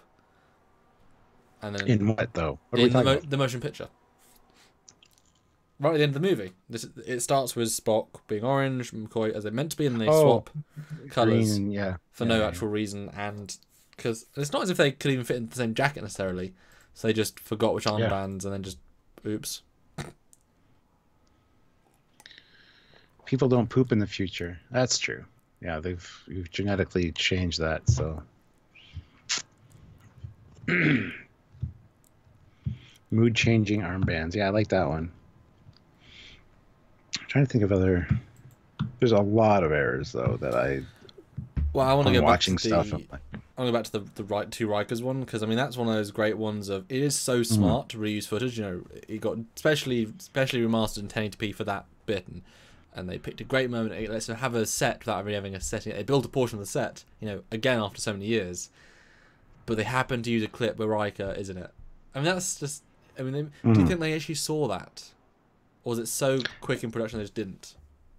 They must have. I think they were just going for a crowded 10 forward, and that was like one of the only scenes where it's crowded and there's a nice pan across from the bar so you know where you are. So, but you could do something with Riker. I mean, he's only there for like a brief of seconds, and then like there's somebody standing there, so it kind of like he goes behind them, but still. They should have shown the Aero Shuttle in the series. Yes, I agree, Bill. 1,000% would have been cool to see it, or even an unfinished one, like it wasn't done yet, you know. And they could have started working on it to get it up and running instead of the Delta Flyer, and then maybe stop halfway and go. It'd just be easier to build their own shuttle. I mean, the Delta Flyer is better than the Aero Shuttle. The set's amazing, and the design's amazing. It's definitely more functional, but easy, the simplest one. Because they were going to they did the test. They just can use the runabout set, which I think is a great reuse. You just change the LCARs or the lighting slightly. Wouldn't it have been cool since they're on the same goddamn lot at Paramount? Wouldn't it have been cool if they just walked, took a camera, took B'Elanna and Tom and like you say in the episode where they're trying to go after the not Kazon Hirogen, the what's the tanker people? Oh, the Malon? Yeah, thank you. The Malon, if they were, said, none of our type 9s, and B'Elanna finds Paris working in the Aero Shuttle, which is just like a runabout, but, on the windows you see in a room, and it cuts like an outside of that just detail, and it's Tom saying, I just can't do it, we can't get her up and running in 10 hours, half systems are broken, and, to retrofit it, to be able to do this, it'd take too long. And B'Elanna's like, well, it's amazing that I had this new plan. We know how to build better now after 4 years. And all the experience, let's just build something new that's designed to do this. So it would have been cool to throw a scene in there where they've got the sets, roughly speaking. They didn't need to do much else. And that's all you needed. Yeah. Like, it was never finished. Or even if they'd, pulled, can you imagine in Alice, when Paris is, fixing Alice, wouldn't it be cool if he walks into the Aero Shuttle set, again, runabout, and pulls out some components and is like, well, we'll never use this thing. I was never finished. I'm just going to pull some capacitors. Real easy. Yeah. Would have been cool. Max Volume says Picard comes from the briefing room in Generations after everyone is called to the bridge from the holodeck. Yeah.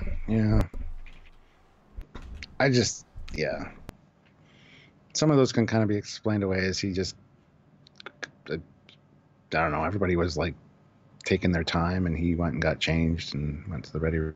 Yeah. You can see the shadow of the boom mic in the head of Dr. Daystrom in the ultimate computer right after he begins wigging out in Spock's station. Yeah, I mean, things like that. There's a few times in TNG as well where I'm trying to think now the episode, but there's weird camera angles where you can kind of see the edge of the set, and not a big deal, but why did Picard and Troy go into the bridge bathroom together? What did they? Because she needed help replenishing the seashells. There's the 3 seashells there. Maybe, I don't know. Yeah. Yeah, and I like the I'm making back on the graphic we did years ago. The damage in Star Trek 2 to 3 is a funny old one. But there's a funny reason, maybe. Yeah, it's kind of explainable because I remember asking that when I was a kid, and my brother Steve kind of pointed. I think there's an explanation in the books. Between Star Trek 2 and Star Trek 3, there's about 2 weeks of them getting back, and they get attacked by Klingons on the way or something. That causes damage on the other side of the ship. They get hit by Khan. You see, Spock says they knew exactly where to hit us. He's pointing at and there's damage indicated on the other side of the ship too. That could just be from internal explosions causing system damage that extended across to another system on the other side and caused some burnout that could have possibly done that kind of scarring. So take that for what you will. There's either non-canon book explanations for it or just systems, affecting other systems and causing secondary explosions. And I'm fine with that. That's just a minor thing. It was a weird one, though, from the production side, because they had stills of the miniature. They had the miniature to start with. Mm-hmm. it's like, I mean, you had the miniature. Why? I mean, I know they repainted it multiple times, for better and for worse. Maybe there was a scene that was supposed to be filmed of a attack of battle damage on that side, which was never filmed. But they already done the model to set up for it, and they're like, we don't have time or the money to film that scene. It's like, nobody will notice. Well, That gets said a lot. I mean, start with like a fun action beat, and then Yeah. I don't know. That's a weird one. Like, it's not as if it's CG where they can sort of make mistakes. It's like they had to deliberately paint a lot of damage on a very expensive model. It's really gorgeous. It's yeah, it's weird.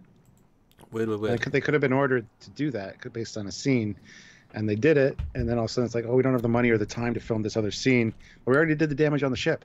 Well, nobody will notice. It's fine. Yep. Oops. Yeah. Now, this is a non problem, but is it a problem? About Voyager's torpedoes. Oh, yes. I knew that was going to be brought up. They can only have 44 torpedoes, and yet in the show they shoot about 170. Yeah. Well, she does there is a line that says no way to replace them. She does say that early on.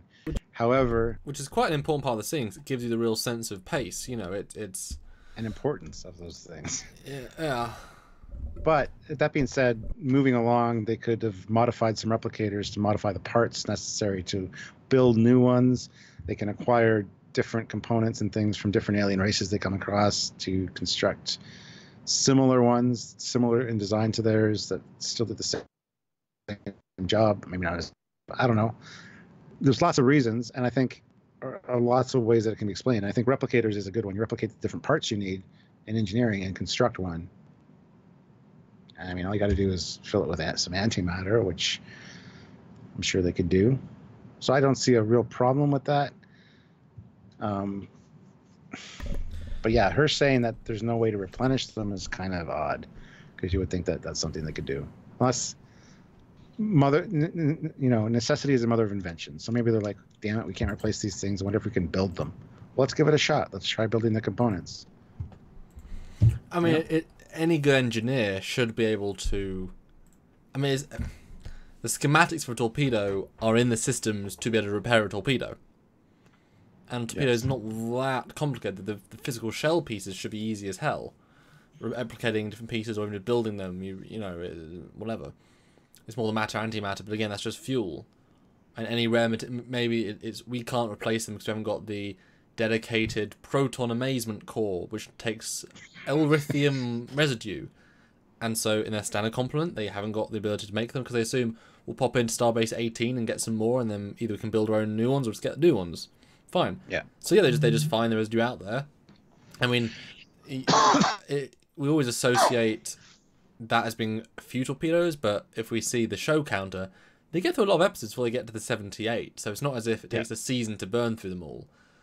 Although I'm wondering, imagine if they said the same thing in TNG, and then when Picard says torpedoes full spread, and he fires like 9 in one burst. It's like, holy shit, that's a lot of it's 10% of our torpedoes instantly. They didn't do that. But yeah, it shouldn't be a problem. I mean, there's some points where, okay, we don't think they're 3D printing the same way because they should have. If they had it, they had it. But Trek is a evolution of our world, of their Trek world. It's not, just because we make better technology doesn't mean they have better technology that we didn't have. They can have it in their future, but they shouldn't have it in their past because that's not what they did at their past. It's a fictional separate universe. It's not just our future. That's why when you put Trek in the future, then you can inspire kids with modern new science. Great.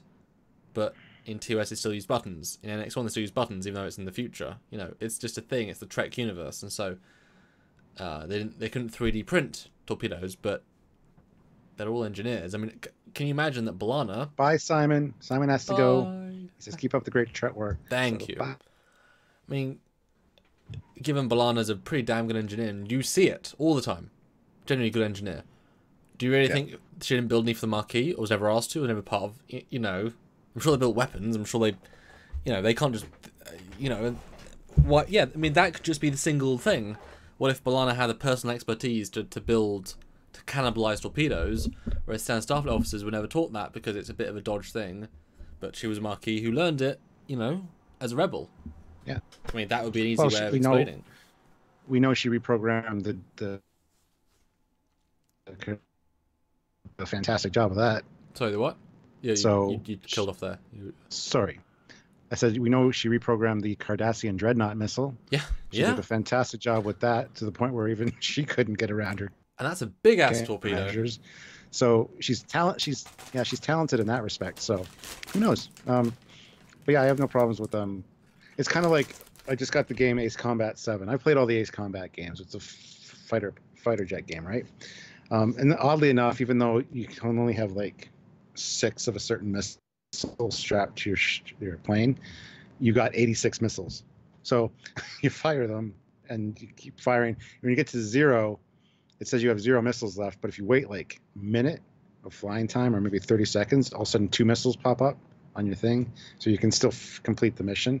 That's what Voyager has, is that technology. That's really useful. Video game technology. I know, right? Oh, that's really useful. But once you get down to 0, you can only get 2, and it's only like slow reload times. So, you know. Nice. Did you ever play Top Gun on the NES? Yes, I did. Zeke puts in $2 and says, every time your phone vibrates, I check my phone. I'm sorry. It's just beside me on the desk, and I'm getting notifications from like the Trekyards admin chat. And this is what we say. I mean, we get comments from that all the time, but Stuart has a very interesting life where he needs to be connected for his jobs and family and things. He can't afford to be, you know, even if stuff going on during the day isn't, I need to go away, it's, I need to send a two-second message. So it's just a, you know, if that's the thing you're complaining about, that's fair enough, but it's such a small thing in the grand scheme of the amount of hours of free content. It's funny that you mentioned that, because when I was filming my Eagle Moss review today, the phone was underneath the box, because I set the box on top of the phone, and it went off like 3 times. It's like really loud because it reverberates through the box. And I'm like, oh, sorry about my phone there, guys. And I moved it. So nice. A multitasking captain. Yeah, I'm always multitasking. Absolutely. Yeah, Daniel Hauser just said Riker is seen twice in Enterprise. These are Voyages. Yeah, we talked about that. That's a great one. And there's so many. I wish I would have added more to the list. Well, this was a tester one to see. We're expecting you guys to, you know, super chat into topics and stuff. But it's a yeah. So if you guys can think of any other things, feel free to mention them, super chat them, so we can talk about them. One of the subtle ones I really like, and it's just, again, you can tell it's just rushed production. Like they just had to oops, is in the end of Yesterday's Enterprise when Geordi and Guinan are talking, and he's still wearing the mirror, you know, his alternate universe uniform, and it's like, well, he just forgot to change out. They didn't realize which universe they were filming in at the time, which is, I just think, hilarious. And I mean, a small thing, but it's as much as they could do. In All Good Things, we see 3 variations of the Enterprise D Bridge. The original, where we saw multiple episodes on, even though it iterated upon, the current one and a future one. Future one, it can do whatever it wants. Great. Current, we already had that set. The past one theoretically needs to look identical to the pilot, which in itself changed. Yeah. But multiple pieces, which they did put the effort into to rechange and paint and stuff. I bet they did that one first because they would need the bridge being more updated for later. Probably safer bet. But they didn't do everything because I mean that's a lot of pieces. I mean, do you know 6 years? You're not gonna have. I know they changed the helm chairs. Like you're gonna keep the same chairs in storage for 7 years just in case you need them for another. You know, I know like whenever they use the Hathaway or other Federation sets, they tend to reuse pieces. Fair enough. But like they added lights to the back of the bridge. Are they going to remove them? I mean, certain things are just, well, this inferiors the technical filming. Yeah. So they can't do everything. They did enough, but I mean, it's a continuity mistake. It's not what it really looked like. Bye, Jamal. Jamal's got to leave. Oh, bye-bye. And I know Jamal has ordered a Foley class kit because it's been shipped today. Nice. That I know. We got another super chat from Zeke who said another $2 and says, no, I didn't mean any ill harm. I love you guys. Yeah, we didn't think you did, but yeah, just got to explain the phone sometimes. Because sometimes it is on the desk or it's on a surface where it is heard, and I apologize. And I think we have a system where we don't try and take offense because some people mean offense. But for the most part, we never mean offense on anybody. That's just a rule of thumb, and therefore we hope no one means offense to us. So if you say anything, we always take it just a a statement. We're not that worried Unless I'm in about... a really bad mood. I kind of jumped down the one guy's throat the one day where he said, "Stop pretending you like Discovery, Captain Foley. It's hard to watch." Yeah. I kind of snapped on him, but that's because I was really pissed off because I liked the episode. But anyway, we got another 300 rubles. Voyager threshold. Entire episode is one big mistake. Well, I like the beginning of that episode. About halfway through, it kind of falls apart for me, but Hopeful 3135 puts in £2 and says turbolift exterior versus turbo alcove interior in cage zoom in. Oh yeah. It's on the back of the bridge and when it zooms in at the beginning of the cage, and then when you pan down into the thing, it's centered. So yeah, it doesn't, or it's offset. It doesn't line up properly with. That's always bugged me. And that's caused a lot of arguments in many Trek fan groups. That's actually really interesting. I hadn't considered that. Yeah, in one shot, you see the outside and the inside in the same shot, and yet they're both wrong in a sense. Yeah, it's kind of annoying. Yeah. But. Yeah. I was going to say you're not helping my phone addiction, but the more you say, the more it costs. Well, no, I think we can read your comments there too. Just if we catch them.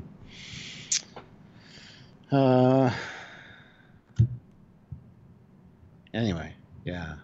There's a big continuity in the Unity syndrome where McCoy is in his short sleeve medical tunic, opens the hangar door, and suddenly he's wearing a long sleeve tunic with rank braids. Yeah, and Mudd's women, I noticed too, when they first beam on, the girls, there's Scotty, McCoy, and Spock, I believe, in the transporter room. And there's a shot of McCoy doing a reaction, but he's in sickbay with his scanner behind him, and he's wearing the tunic. He's not wearing his regular. So it's like, wow, that was just, why is that there? It's like, yeah, we need another reaction shot. We don't have anything. No one will notice. Yeah, that's they pretty don't. great. They don't know Trekkies very well. No one will notice. What's syndication? We don't even know what that word means. Well, it's like we even look for the, we look for the deep meaning. We look for the bonus Easter eggs, because in a lot of Trek there is bonus Easter eggs, and so yeah, when you look that in depth, and there's holes. I mean, it is so tricky to keep things fully consistent. I mean, it really is. I'm not certainly not. We missed a super chat way back. Oh shit! Okay. Jonathan Hathaway, thank you very much, Hopeful 3135 for pointing that out. Jonathan Hathaway put in $5. I once read that Majel Barrett recorded her voice, but died to be used for before she died, to be used for future Star Trek computer voices. Any truth to this? Yes, she recorded her voice phonetically, so that it can be used in any way for future Trek stuff or for, a future Siri app or something. Yeah, she recorded all the phonetics, which is really cool, actually. Richard Kennedy puts in basically £10. Do you not think the actor should pick up on some of the costume mistakes, i.e. the Geordi one in yesterday's Enterprise? I'm surprised LeVar didn't pick up he was wearing the wrong gear for that. The thing is, and this really is disheartening to me, is the actors just don't give a shit. No, they've had a hard day of working. They're working on multiple episodes. It's like 14 hours. They want to go home. And a lot of them in interviews later, like, I don't care about the ship. What's the ship look? I don't even know what the ship looks like that I'm on. Well, the ship is never important to them in the filming. I mean, there's levels of it. They care about what they're doing. They care about the craft that they're doing for the most part. They care about the character for the most part. A stupid mistake. They tend, like, oh, my character shouldn't. I don't think my character is good for this. Whatever. But you're right. If you've been here for 14 hours and there are people literally on set paid exclusively to look at continuity between shots. Yeah. That is exactly their one and only job. That's it. And so the actor has to come in. He's only got 35 minutes to this scene. The lights are being done. He's trying to remember his lines, trying to be in the moment. He's super tired. He's having coffee. He's already done 18 scenes. He's been waiting for 2 hours to do this one scene because the lighting's taken longer. He comes on. It's the scene before it took like 15 takes and it should have taken 2. Yeah, he's been waiting. People are getting tired and hungry and they want to go home. He's been reading his book and he's not in the right frame of mind, and he's expected to come in and act perfectly, because the thing is, sometimes a setup can be 3, 4, 5, 6, 7, 8, 9 hours. And that's to get it ready. But the actor has to come on and be perfect. Again, and again, and again, and again until the director gets what he wants, for the most part. Yeah. And so you can imagine being the actor, it's like, well, I mean, all this is going on, the full pressure's on him, and like I say, if it's the end of a shoot, and normally the last scenes are filmed, you know, it's not chronological, but those sorts of things can be filmed later on, you know, and so it could also have been taken, he could have been taken directly from a scene earlier. Yeah, exactly. And just pulled right into this scene, because he's on that day he happens to be on set, because not every actor's on set every day, and they just keep filming, because they've got to get it done. Well, and that goes back to what I was saying. Like, I get disheartened when I hear that actors aren't like their character, or they don't care as much as they should, in my opinion. But at the same time, you ask them about a specific episode, you don't understand that sometimes they're on set for a specific day, and they film for multiple episodes, all out of sequence, and they don't necessarily watch the finished product because of scheduling and whatever, or you just don't want to watch yourself, I guess. But so they don't understand the full episode layout or breakdown necessarily. So to ask an actor, what was it like filming a certain episode, they might not really remember, because like multiple episodes being filmed at the same time, multiple scenes with them in it. So I understand even. that. Can you imagine? Yeah. You know, which version then do you mean? And can I publicly talk about this story or not? I don't know. Yeah. You know, can you imagine? I don't know which version the director used, which edit. I don't know, because we filmed 15 of them. Well, it's like I talked to the new actor that played Chewbacca from Solo, and can you imagine the contractual NDAs he had to sign of like he's not allowed to talk about the version that got not released. And I did get a few bits and bobs out of him, but I mean, he can't talk about it because that's a thing. I mean, but then which scenes do you remember? He saw, and he's got 2 sets of memories in his head, also in a furry suit. And there's an interesting perspective that you've got to remember. This was someone asked John Delancey, who had played Q. He said, "So what was it like working with Patrick Stewart? You must be really good friends with him because you work with him all the time, and you have such good chemistry." And John Delancey calmly says, "Well, I mean, I worked for him once a year for 2.5 days for 7 years. So I worked for a total with him for about 23 days in 7 years, and didn't see him a single day out of that because we weren't friends. So no, we're never friends. I came for 2 days, and half my scenes weren't with him. So no, like we respect each other, but we're not friends. Why would we be?" And it's like, that's great acting then, because they have that chemistry on screen, right? But and they got more as years went on. But things like that are disheartening to me, because it's like, really, because I want these people to be friends, because they get along so good on screen. You're hoping that the actors are like that. But you see what I mean? It's like if you read production time, it can be hours spent, and that's it. And if the entire time is spent just doing your lines in character, then all you have of them is memories in character. Yeah. What else? I'm not really friends with Samuel, because we only film like once a year, 10 out for one day we for 35 hours of filming, and then I don't talk to him for the rest of the year. It's not like I talk to him 15 times a week on camera, different and formats, then a zillion other times on Messenger. I mean, nope. We actually don't like each other, guys.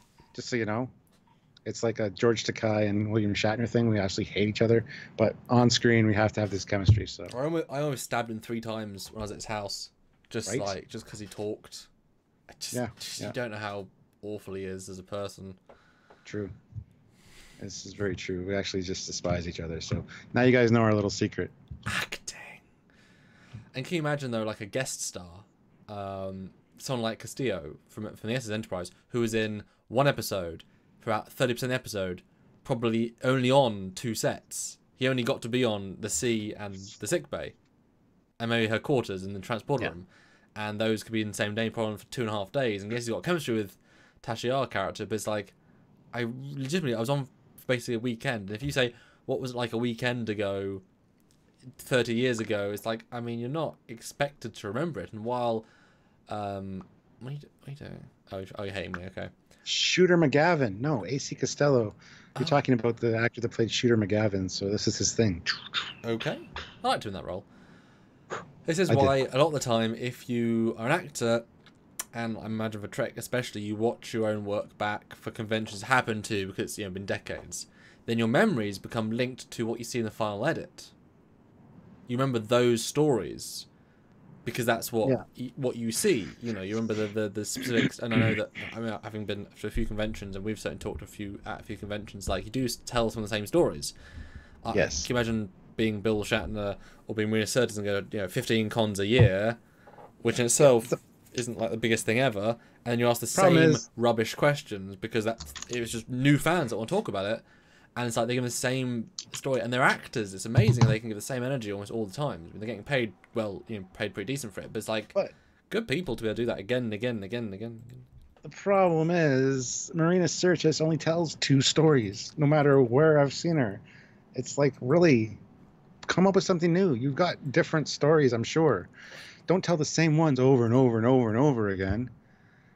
Well, it depends. Change it up for conventions. That's literally. A little bit unfair, I think. A little bit unfair. I've been known for being unfair sometimes, and this is one of my times where I'm going to be unfair. Sorry. It does depend what questions she's asked. You know, I also like working with Majel Roddenberry. Same question. You know, what's it like crashing Enterprise D? Same question. What's it like? You know, that's why when I interviewed celebrities, I tried to think of the questions they've not been asked ever, even if they're about the ships. Because I mean, Patrick Stewart's never been asked about a ship. Why would he be? Ever. Yeah. And so we got unique. And people give us slack for that. Like, why you guys about the ship? They're actors.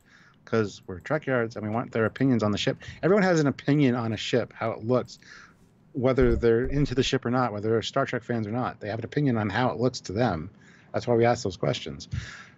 That's the one that bugged me was with Tim Russ, where you asked him like something about, you know, where do you think your quarters were or whatever, and he's like, oh, I don't know, like there. You know, just he was kind of dismissive of the question, and that bothered me a little bit. But anyway, I mean, I do remember though that he was actually, that was right at the end of the day, he was real tired, and that's the amazing thing. I mean, we've done this so many goddamn times. Like, as soon as the camera starts, we have to be more alive than we feel. I mean, that's just part of the gig, and so. I mean, we've done these lives, and right at the end, I mean, you certainly don't care sometimes. And so if I send out you a really important question to me, you're like, you know, and then I'd you've done that. You're like, look at this project I've been working on. What do you think? I'm like, it's good. It looks good. No, but any specifics? Anything that you can really point out to me? It's like, now I gotta like look for things. It's like, Yeah. Whereas if I asked you like at the start of the day when you're getting into film at like 12, you'd be like, yeah. So I mean, it's super very. That's the thing. It's all tricky, guys. They're still people, you know. It's all people. I mean, I've like, for example, William Shatner. He was really nice at Destination this last event. He was on absolute form. Each time I've engaged with William Shatner, he's been super nice to me every time. I hear these horror stories of how he is sometimes, or yelling at people, or the volunteers, or being dismissive. That's fine. I get it. I get where he's coming from. But my personal experiences with him have always been good. That's because he knows that I'm Captain Foley, is what it is. It's that captain's respect. Respect. Yeah. Whereas I saw him in Respect the braid, mother. You both earned it by the same way. You just told you were captain. Yes. One day. No, I mean, I met him, the first time in Milton Keynes, which is a relatively small but quite, important-ish town in the UK. And again, dependent, it was many, many years ago, and a lot of the time, they are given sort of instructions by the convention. Like if you're going to be absolutely swamped, you can't talk to people the whole time, because the fact is, if an actor talks to each guest for a minute, then people at the end of the queue at 4 p.m. won't get to see him, and just disappointed hundreds of people maybe. It's tricky if you're that well loved, and so sometimes not talking to a guest, talking to the person who's buying an autograph, allows 10 more people to get autographs, and that's, you just made 10 people's day. That if you were that person, like I'm Nichelle Nichols, her last English convention, I tried to get some signs with her for Trekyards. I really wanted just to get one for myself and one for you, and that was important to me. But she only managed to sign like 400, which is a lot, but over a weekend she was really ill that day. She missed an entire day, and 400's a lot. But I was one of the 1,000 others that wanted that, but she also did give them all a bit of chat, and if she could and such. So it's like, I mean, I'm not gonna, they can only do so much, and so I missed out. But those that got to see her got an amazing experience, and they managed to do all the photo shoots and stuff. So those that did a good job. And so William Shatner, he barely didn't even look up when he was doing his autographs, because I think the director from the event was more, let's just get him through them. You got a lot of people, and whereas destination, I got some real. I mean, I bought many things with them for the Trekyards, but got some decent time with them. You know, a few moments of genuine like I can. Here he is. Cool. Yeah. Yeah. And Star Trek, I did not tell Anti-Trekker a different story about having a bad experience with Shatner. I told a bad experience that somebody else had at the same convention that I was at about Shatner. My interactions with him have always been pleasant, so I think that's just a miscommunication there. But anyway. Yeah. But I mean, the fact that he does them is amazing. You know, he doesn't need to. He's in his 80s. He doesn't need to. He's got other projects too. He's got albums coming out. He's got, you know, Priceline commercials. He does it because he can put the money towards his kids. Yeah. And he gets to, and it's the night. I mean, isn't that the nicest way of making money? You get flown all over the country to see different things, different cities. You know, you get paid to make thousands of people's days. Yeah. I mean, that's brilliant, and they all get to say you're amazing. I mean, yes, it's the same repetitive thing, and you expect to do lots of things, and it's, you know, really busy. But I mean, as a way of earning money, it's hard, it's busy, but it's amazing. You know, like when I saw Peter Capaldi at one of the last events, he had like 1,200 photo shoots in one day, and that's non-stop because he can't take a break. Like he's not allowed, like, because in the 5-minute break he could have done through 15 people. That was maybe like 800, I think, more like. And yet, I was in full costume, so he did a second, but he was actively like, so what do you want? You know, what do you want to do? Because if it's on a screwdriver, he'd always do the pose, and he'd ask, what pose do you want? Do you want my famous pose, my second year pose, my... Every single person, he was resetting and engaging, and he actually said to me, you know, great costume. I was like, oh, thanks, Peter. Mr. Capaldi. And he knew exactly what it was, and he still engaged every time, and yet that he might have been, you know, 480 people through. That's amazing, but obviously he's an original fan of Doctor Who as well. It does kind of help. Wow, this is not continuity mistakes.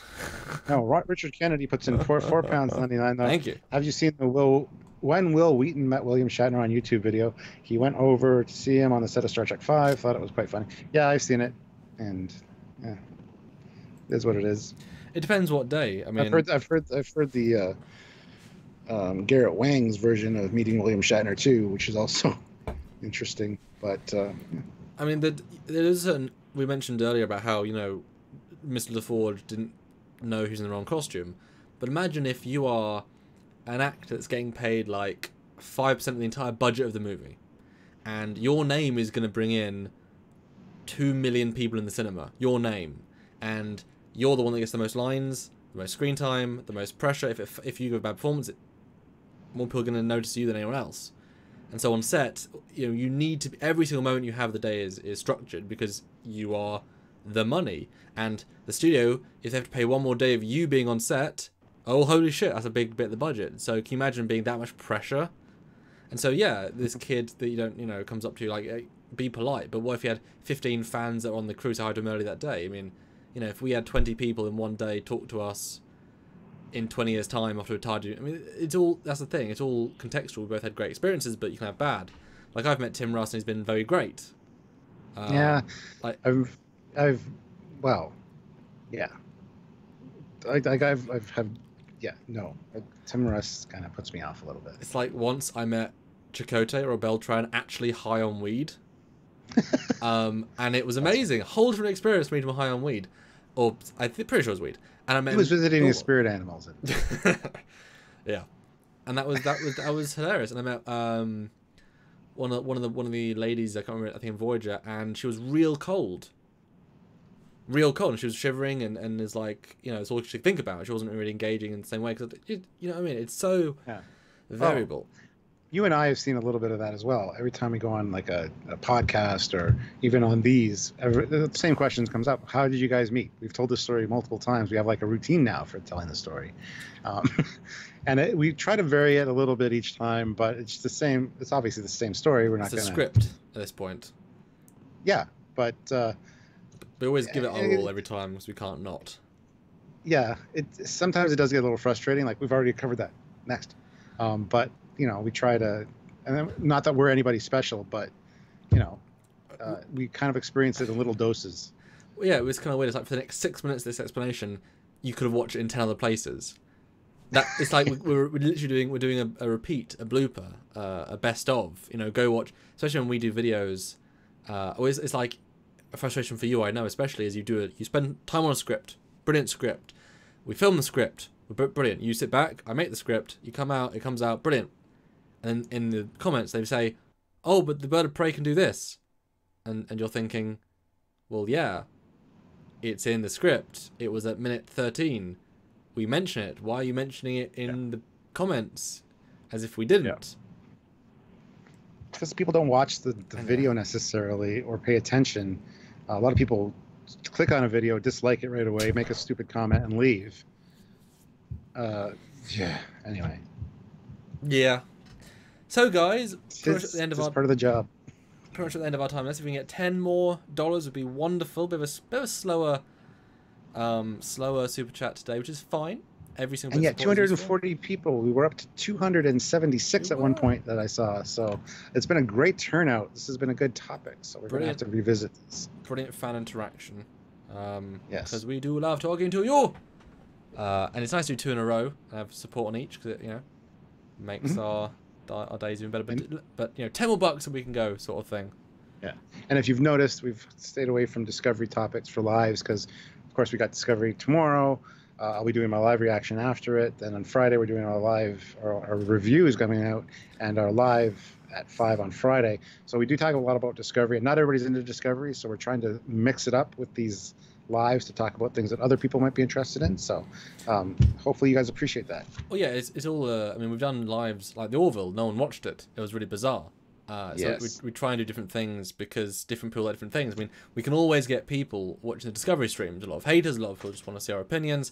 And certainly when the trailers were coming out, we were analysing potential things. I mean, there's certainly some new information been released that we could have jumped on and, Laurel's new hair is wrong. And it's like, we've got 500 people and I'm sure we've got more money. But it's like, it's not the point. We're about the ships and tech and about everything in a constructive, interesting way. And speaking of Orville, what we might do is halfway through the season, kind of review the first couple episodes as a whole in a live, because focusing one live on each episode of Orville just wasn't working. We only did one release as a test, but anyway, it's interesting. We need to talk about it at some point because it's worth talking about. The thing is, we are tech and ships, and primarily Trek. And so if you throw us a new ship, boy, we can make a 20-minute episode out of that ship, or a hologram of a ship. It's great. Yes. But an Orville episode about porn, it's like, well, I mean, we're not here to talk about social issues. We're not here to talk about all any of that stuff. And if there's no new tech or new ships or new, it's a weird thing to do. And you guys didn't necessarily want to watch it either. So, But we have another super chat. Sarcasm.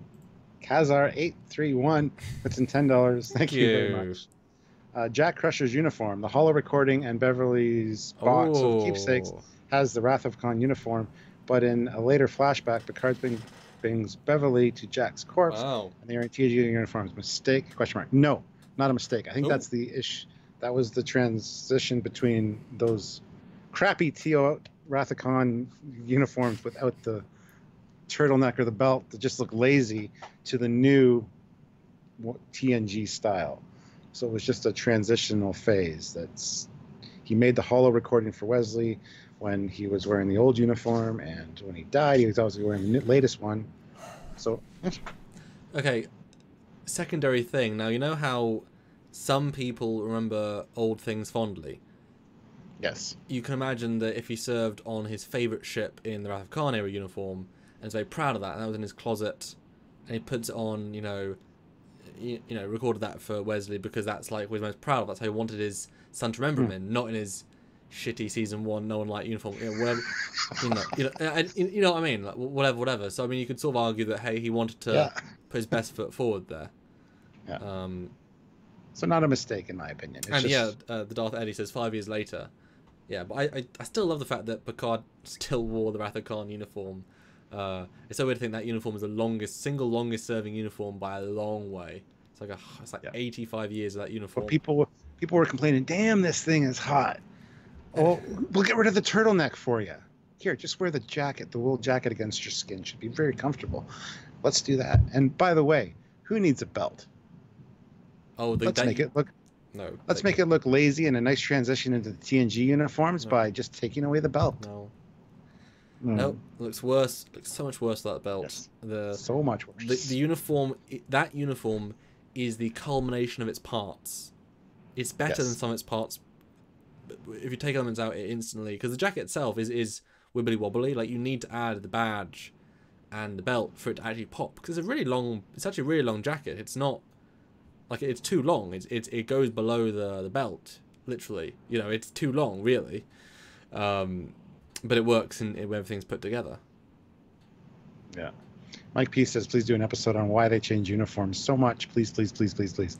Well, we kind of just recently did one on uniforms, talking about why Pike went to the older Discovery style.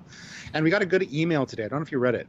It's from a serviceman talking about how different units have different uniforms, and sometimes there's a 5-year transition period between new uniforms and older uniforms. It was really interesting to hear from a military man about that. So, yeah. Yeah, I read that. I mean, lots of people are saying, you know, it can take a long time, and it can, but Star Trek is different. It's not the military, even though it sort of is. You've got replicators, so there's no excuse. Even though when you started, kind of shouldn't. Yeah, exactly. And they went to Earth, where the home world of the Federation is, so they let them go out. Like, it's a choice that they didn't have them update. It wasn't, well, you know, 5 years of swapping. It's like, stuff which didn't have them update. Like, it's not... It should be effortless. It should take 1 day. I mean, you know, it's... You can use a real-world excuse. You know, if a ship is out at port for 5 years and takes a month to get back, and then they're at port without any new uniforms, okay, I guess they've not got a new uniform. They're still using one from 5 years ago. But when you can email Discovery the new pattern, and they can replicate everyone's uniforms in 10 minutes, it's like there isn't an excuse. I can kind of see Janeway. I mean, the same sort of reason. You could easily have embedded the new uniforms in Doctor's code. If Starfleet was that giving a shit to, you know, because I mean, it would be, they have to do it deliberately. You know, why send that with him when he can lose part of the Doctor on the way? Yeah, it's not worth the risk. It's not the first thing they're going to consider, is it? Exactly. Exactly. And at that point, it's like, well, Janeway, you know, this is her uniform, it's her ship. She can just choose not to. I don't think there was ever an order saying, well, Janeway, I mean, you've now used the wrong uniforms for 3 years. Update. It's like, well, it's not, you know, there's not the same inclination to do that. Yeah. Whereas, you know, the Discovery, it's like they're still in range, and we can see they can do real-time signals. Interesting question, though. The USS Kelvin uniforms are canon, yes or no? No. Well... I mean, that's interesting. I think they've gone on. Timeline was changed before the incidents of the Kelvin meeting the Narada. Something had happened prior to that. I think they've gone on record officially saying that. So, well, Simon Pegg did, but he has no ability to speak for the company. That's tricky. And someone just put out another great comment. It's I mean. But same with the Franklins. Now they've got these two uniform increment in-betweens. Thesaurus, everyone. Yeah. I don't want them to be canon but they are kind of interesting. But then you could do the same thing. If Discovery cannot have the same uniforms, then the Kelvin being so far out, their uniforms are 30 years old. It's like, I mean, you know, I don't know. That really muddies the uniform water. I mean, the fact being, they are Prime canon, but Paramount licensed in a alternate timeline incident. So yes, they existed then, but then you have to justify that the shuttle bay existed the way it did, and the pipes existed, and that's just all absolutely ridiculous to the point. The fact that there's like 26 shuttles that launch out of the shuttle bay, and yeah, maybe it was a colony ship, so they have different uniforms. Maybe a lot of the Kelvin stuff is just like I was talking about in this whole thing, just like, well, the Enterprise E has 29, 26, 24. Well, the Enterprise Reef has 62, 64, 52, 18, 27 decks.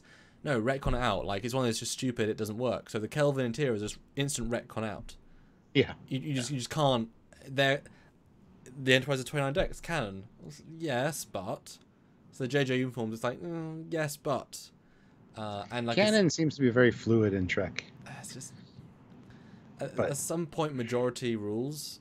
This is why Yeah. you know the Discovery Enterprise will look like the TOS Connie Enterprise. It has to, because every other time, every other thing always looks like this. So we know exactly by multiple sources. Discovery is one thing, one source, and Yeah, so.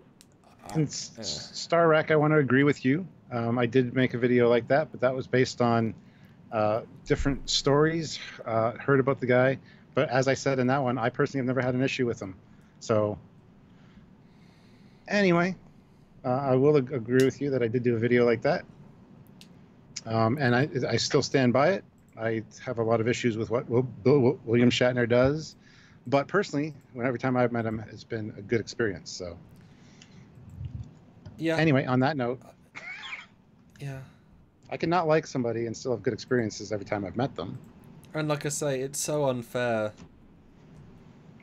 The amount of different variations of how you can feel in a day. I mean, we've filmed and I've been, amazing. I mean, it's. I mean, can you imagine also that you book a convention 6 months in advance, right? Yeah. It's a paycheck as a date, boom, and then suddenly your dog's died 2 days before. Yeah. And Exactly. you lost your luggage, and you've suddenly getting a cold, and now, doesn't matter what your life is, now expected, professionally, to love 7,000 people that talk to you, to each time give them a proper hello, how are you, care about them, act from 9 till 6, and then you get to sleep, eat. You're also jet lagged because you're only flying for that weekend. Sometimes it's amazing because you feel really refreshed and you feel, and sometimes you just don't. So I mean, I'm not going to judge the man because you really don't. Well, I'm just going to give you the Cliff Notes version of what I'm talking about with that video, because what I don't like about Shatner, and I will stick by this no matter what, every time he's at a convention, I didn't pay $80 or $100 to get into a convention to hear him talk about his horses and his charities and his other projects. Sure, I understand as an actor you want to do that kind of thing, but make that the last 10 minutes of your hour-long talk, not 50 minutes of your hour-long talk. I was there to hear Star Trek stories. I might not have been to another convention. I might be a younger Star Trek fan who's just coming up, hasn't heard these stories before. I understand you've told them over 50 years, but for Christ's sakes, talk Star Trek. Don't talk about your horses. I don't give a shit about your horses. You know what I mean? It's like, literally include your horse charity thing as the last 10 minutes after the questions and answers section. That's the classic, what are you working on now? It's like, a lot of these actors work on stuff that we just don't care about because it's, a rom-com set in a Western era, whereas we want them for their one appearance on a sci-fi show 20 years ago. I mean, it's one does not equate interest to the other. But I think people who are fans of William Shatner will care about his horses. But fans of James T. Kirk, as portrayed by William Shatner, might not. Although that's why the Q&A is always good, because then if someone asks about that, it can only go on so long, hopefully. There was a running joke at the Stargate event, the Chevron Stargate conventions in England. We became a family of who went, and you always recognise people after over 10 years of going. And every panel, not like once with different actors, so they wouldn't do them if the actors on the same panel 8 or 9 times, but if, 2 panels separate, 2 actors on one, 2 actors on the other. And every time you'd ask, what's your favourite cheese? It's like the default silly, dumb question that... it's like, I do not give 2 shits. I don't care. A stupid question is a stupid question, It's just to give them a little bit of a pause and to do... It's like, the person who asks it thinks they're clever, but it's like... But you're just blocking that out of your memory. I've listened to that question be answered 15, 20, 30 times. And guess what? I can't remember a single actor's favourite cheese. Yeah. And so, yeah. Anyway, we got another super chat. Yeah. JJ Enterprise internal design. Why is the bridge from the 31st century and the engineering some kind of 20th century water reclamation facility? That's a good way of putting it, actually. Because people that don't care about the franchise were in charge and pissed away the money because they couldn't build an engineering set, so they decided to have Budweiser sponsor it. And why not film in the Budweiser brewery? Because Budweiser Classic, mentioned earlier in the movie. That's why. Yeah, it's just bad art design. Bad decisions. You can't just... I mean, it's just budget, but I'd rather have a engineering set than 7 silly visual effects that don't work. Or I'd rather have then build a less intricate shuttle bay, which takes time to model, and put that money into a, you know. And Mark sees like 31st century. He was being facetious, saying that the bridge looks so advanced compared to any other bridge we've ever seen. It's all white, and white means future, and lens flary. And although now, how much do we appreciate the JJ aesthetic for at least trying to be modernized TOS rather than our own thing, screw TOS. Because Discovery is screw TOS. JJ is modernized TOS. Because at least the bridge is the same. I mean, you can feel a little bit of it, even though it's a bit too big. And Marwan says that they have like 200 warp cores in 2009. Well, they had at least 16, I think, that I counted that they ejected. And I talk about that multiple times in videos as well. Anyway, guys, on that note, we should probably get going. There are no words, man. I know, but there are words because we got to get going. So it's 2 hours and 11 minutes. Thank you guys very much for watching. Everyone that super chatted, we love you. And everyone that showed up, we love you as well, because we love talking this kind of stuff. And it's fun hanging out with you guys and interacting. So, and I guess anyway, guys, next on the boat is Stuart tomorrow for his post-Discovery Live. And then we're going to spend 4 hours on Skype to Friday talking about Discovery episode. I'm excited to watch. It's finally got some Klingons, so we can hopefully, this is my prediction, Stuart, we'll get some KDF being formed. Although, as Curtin mentioned in a recent video, saying how the Klingon Empire is a patriarchy and they're going to deal with them not like a woman leader. See, for me as a modern Star Trek fan, I think, oh, you're going to make them sexist. Great. Like, if the woman's strong, it's about strength and honor, not gender. Yeah, exactly. Like the woman leader, if she beats up the guy that disagrees with her and stabs him, but in an honorable way in natural combat, the woman doesn't mean anything. You know, Garon's there because of politics and strategy, not because he's a dude. Or I never got. I mean, okay, we never saw women. I don't know why in the High Council, but I mean that's an easy thing just to do. So to make it actually a point. You know, like in TOS when you had the great episode where the Klingons go aboard the Enterprise, and there's women in his crew. Like, they're not his slaves, they're not his wives, they're just his crew. Somebody brought up the Duras sisters. Hello, but I just watched that episode and they said that women can't sit on the council. That's why they had the little kid there, the little Duras bastard. Well, there you go. But one more super chat. AC Costello puts in $2. Thank you. Jenny Aguder as Beverly Crusher, ? I have no idea what you're talking about. I see the actress here. She's like this old actress lady. But I have no idea. Thanks for the information. AC. Yeah, we'll have to look into that. You should just hire Gates McFadden. She's still around, but okay. Maybe there's a new article or something. But anyway. But yeah, so I mean, I just find that interesting. Like, don't make them sexist. I mean, I don't know.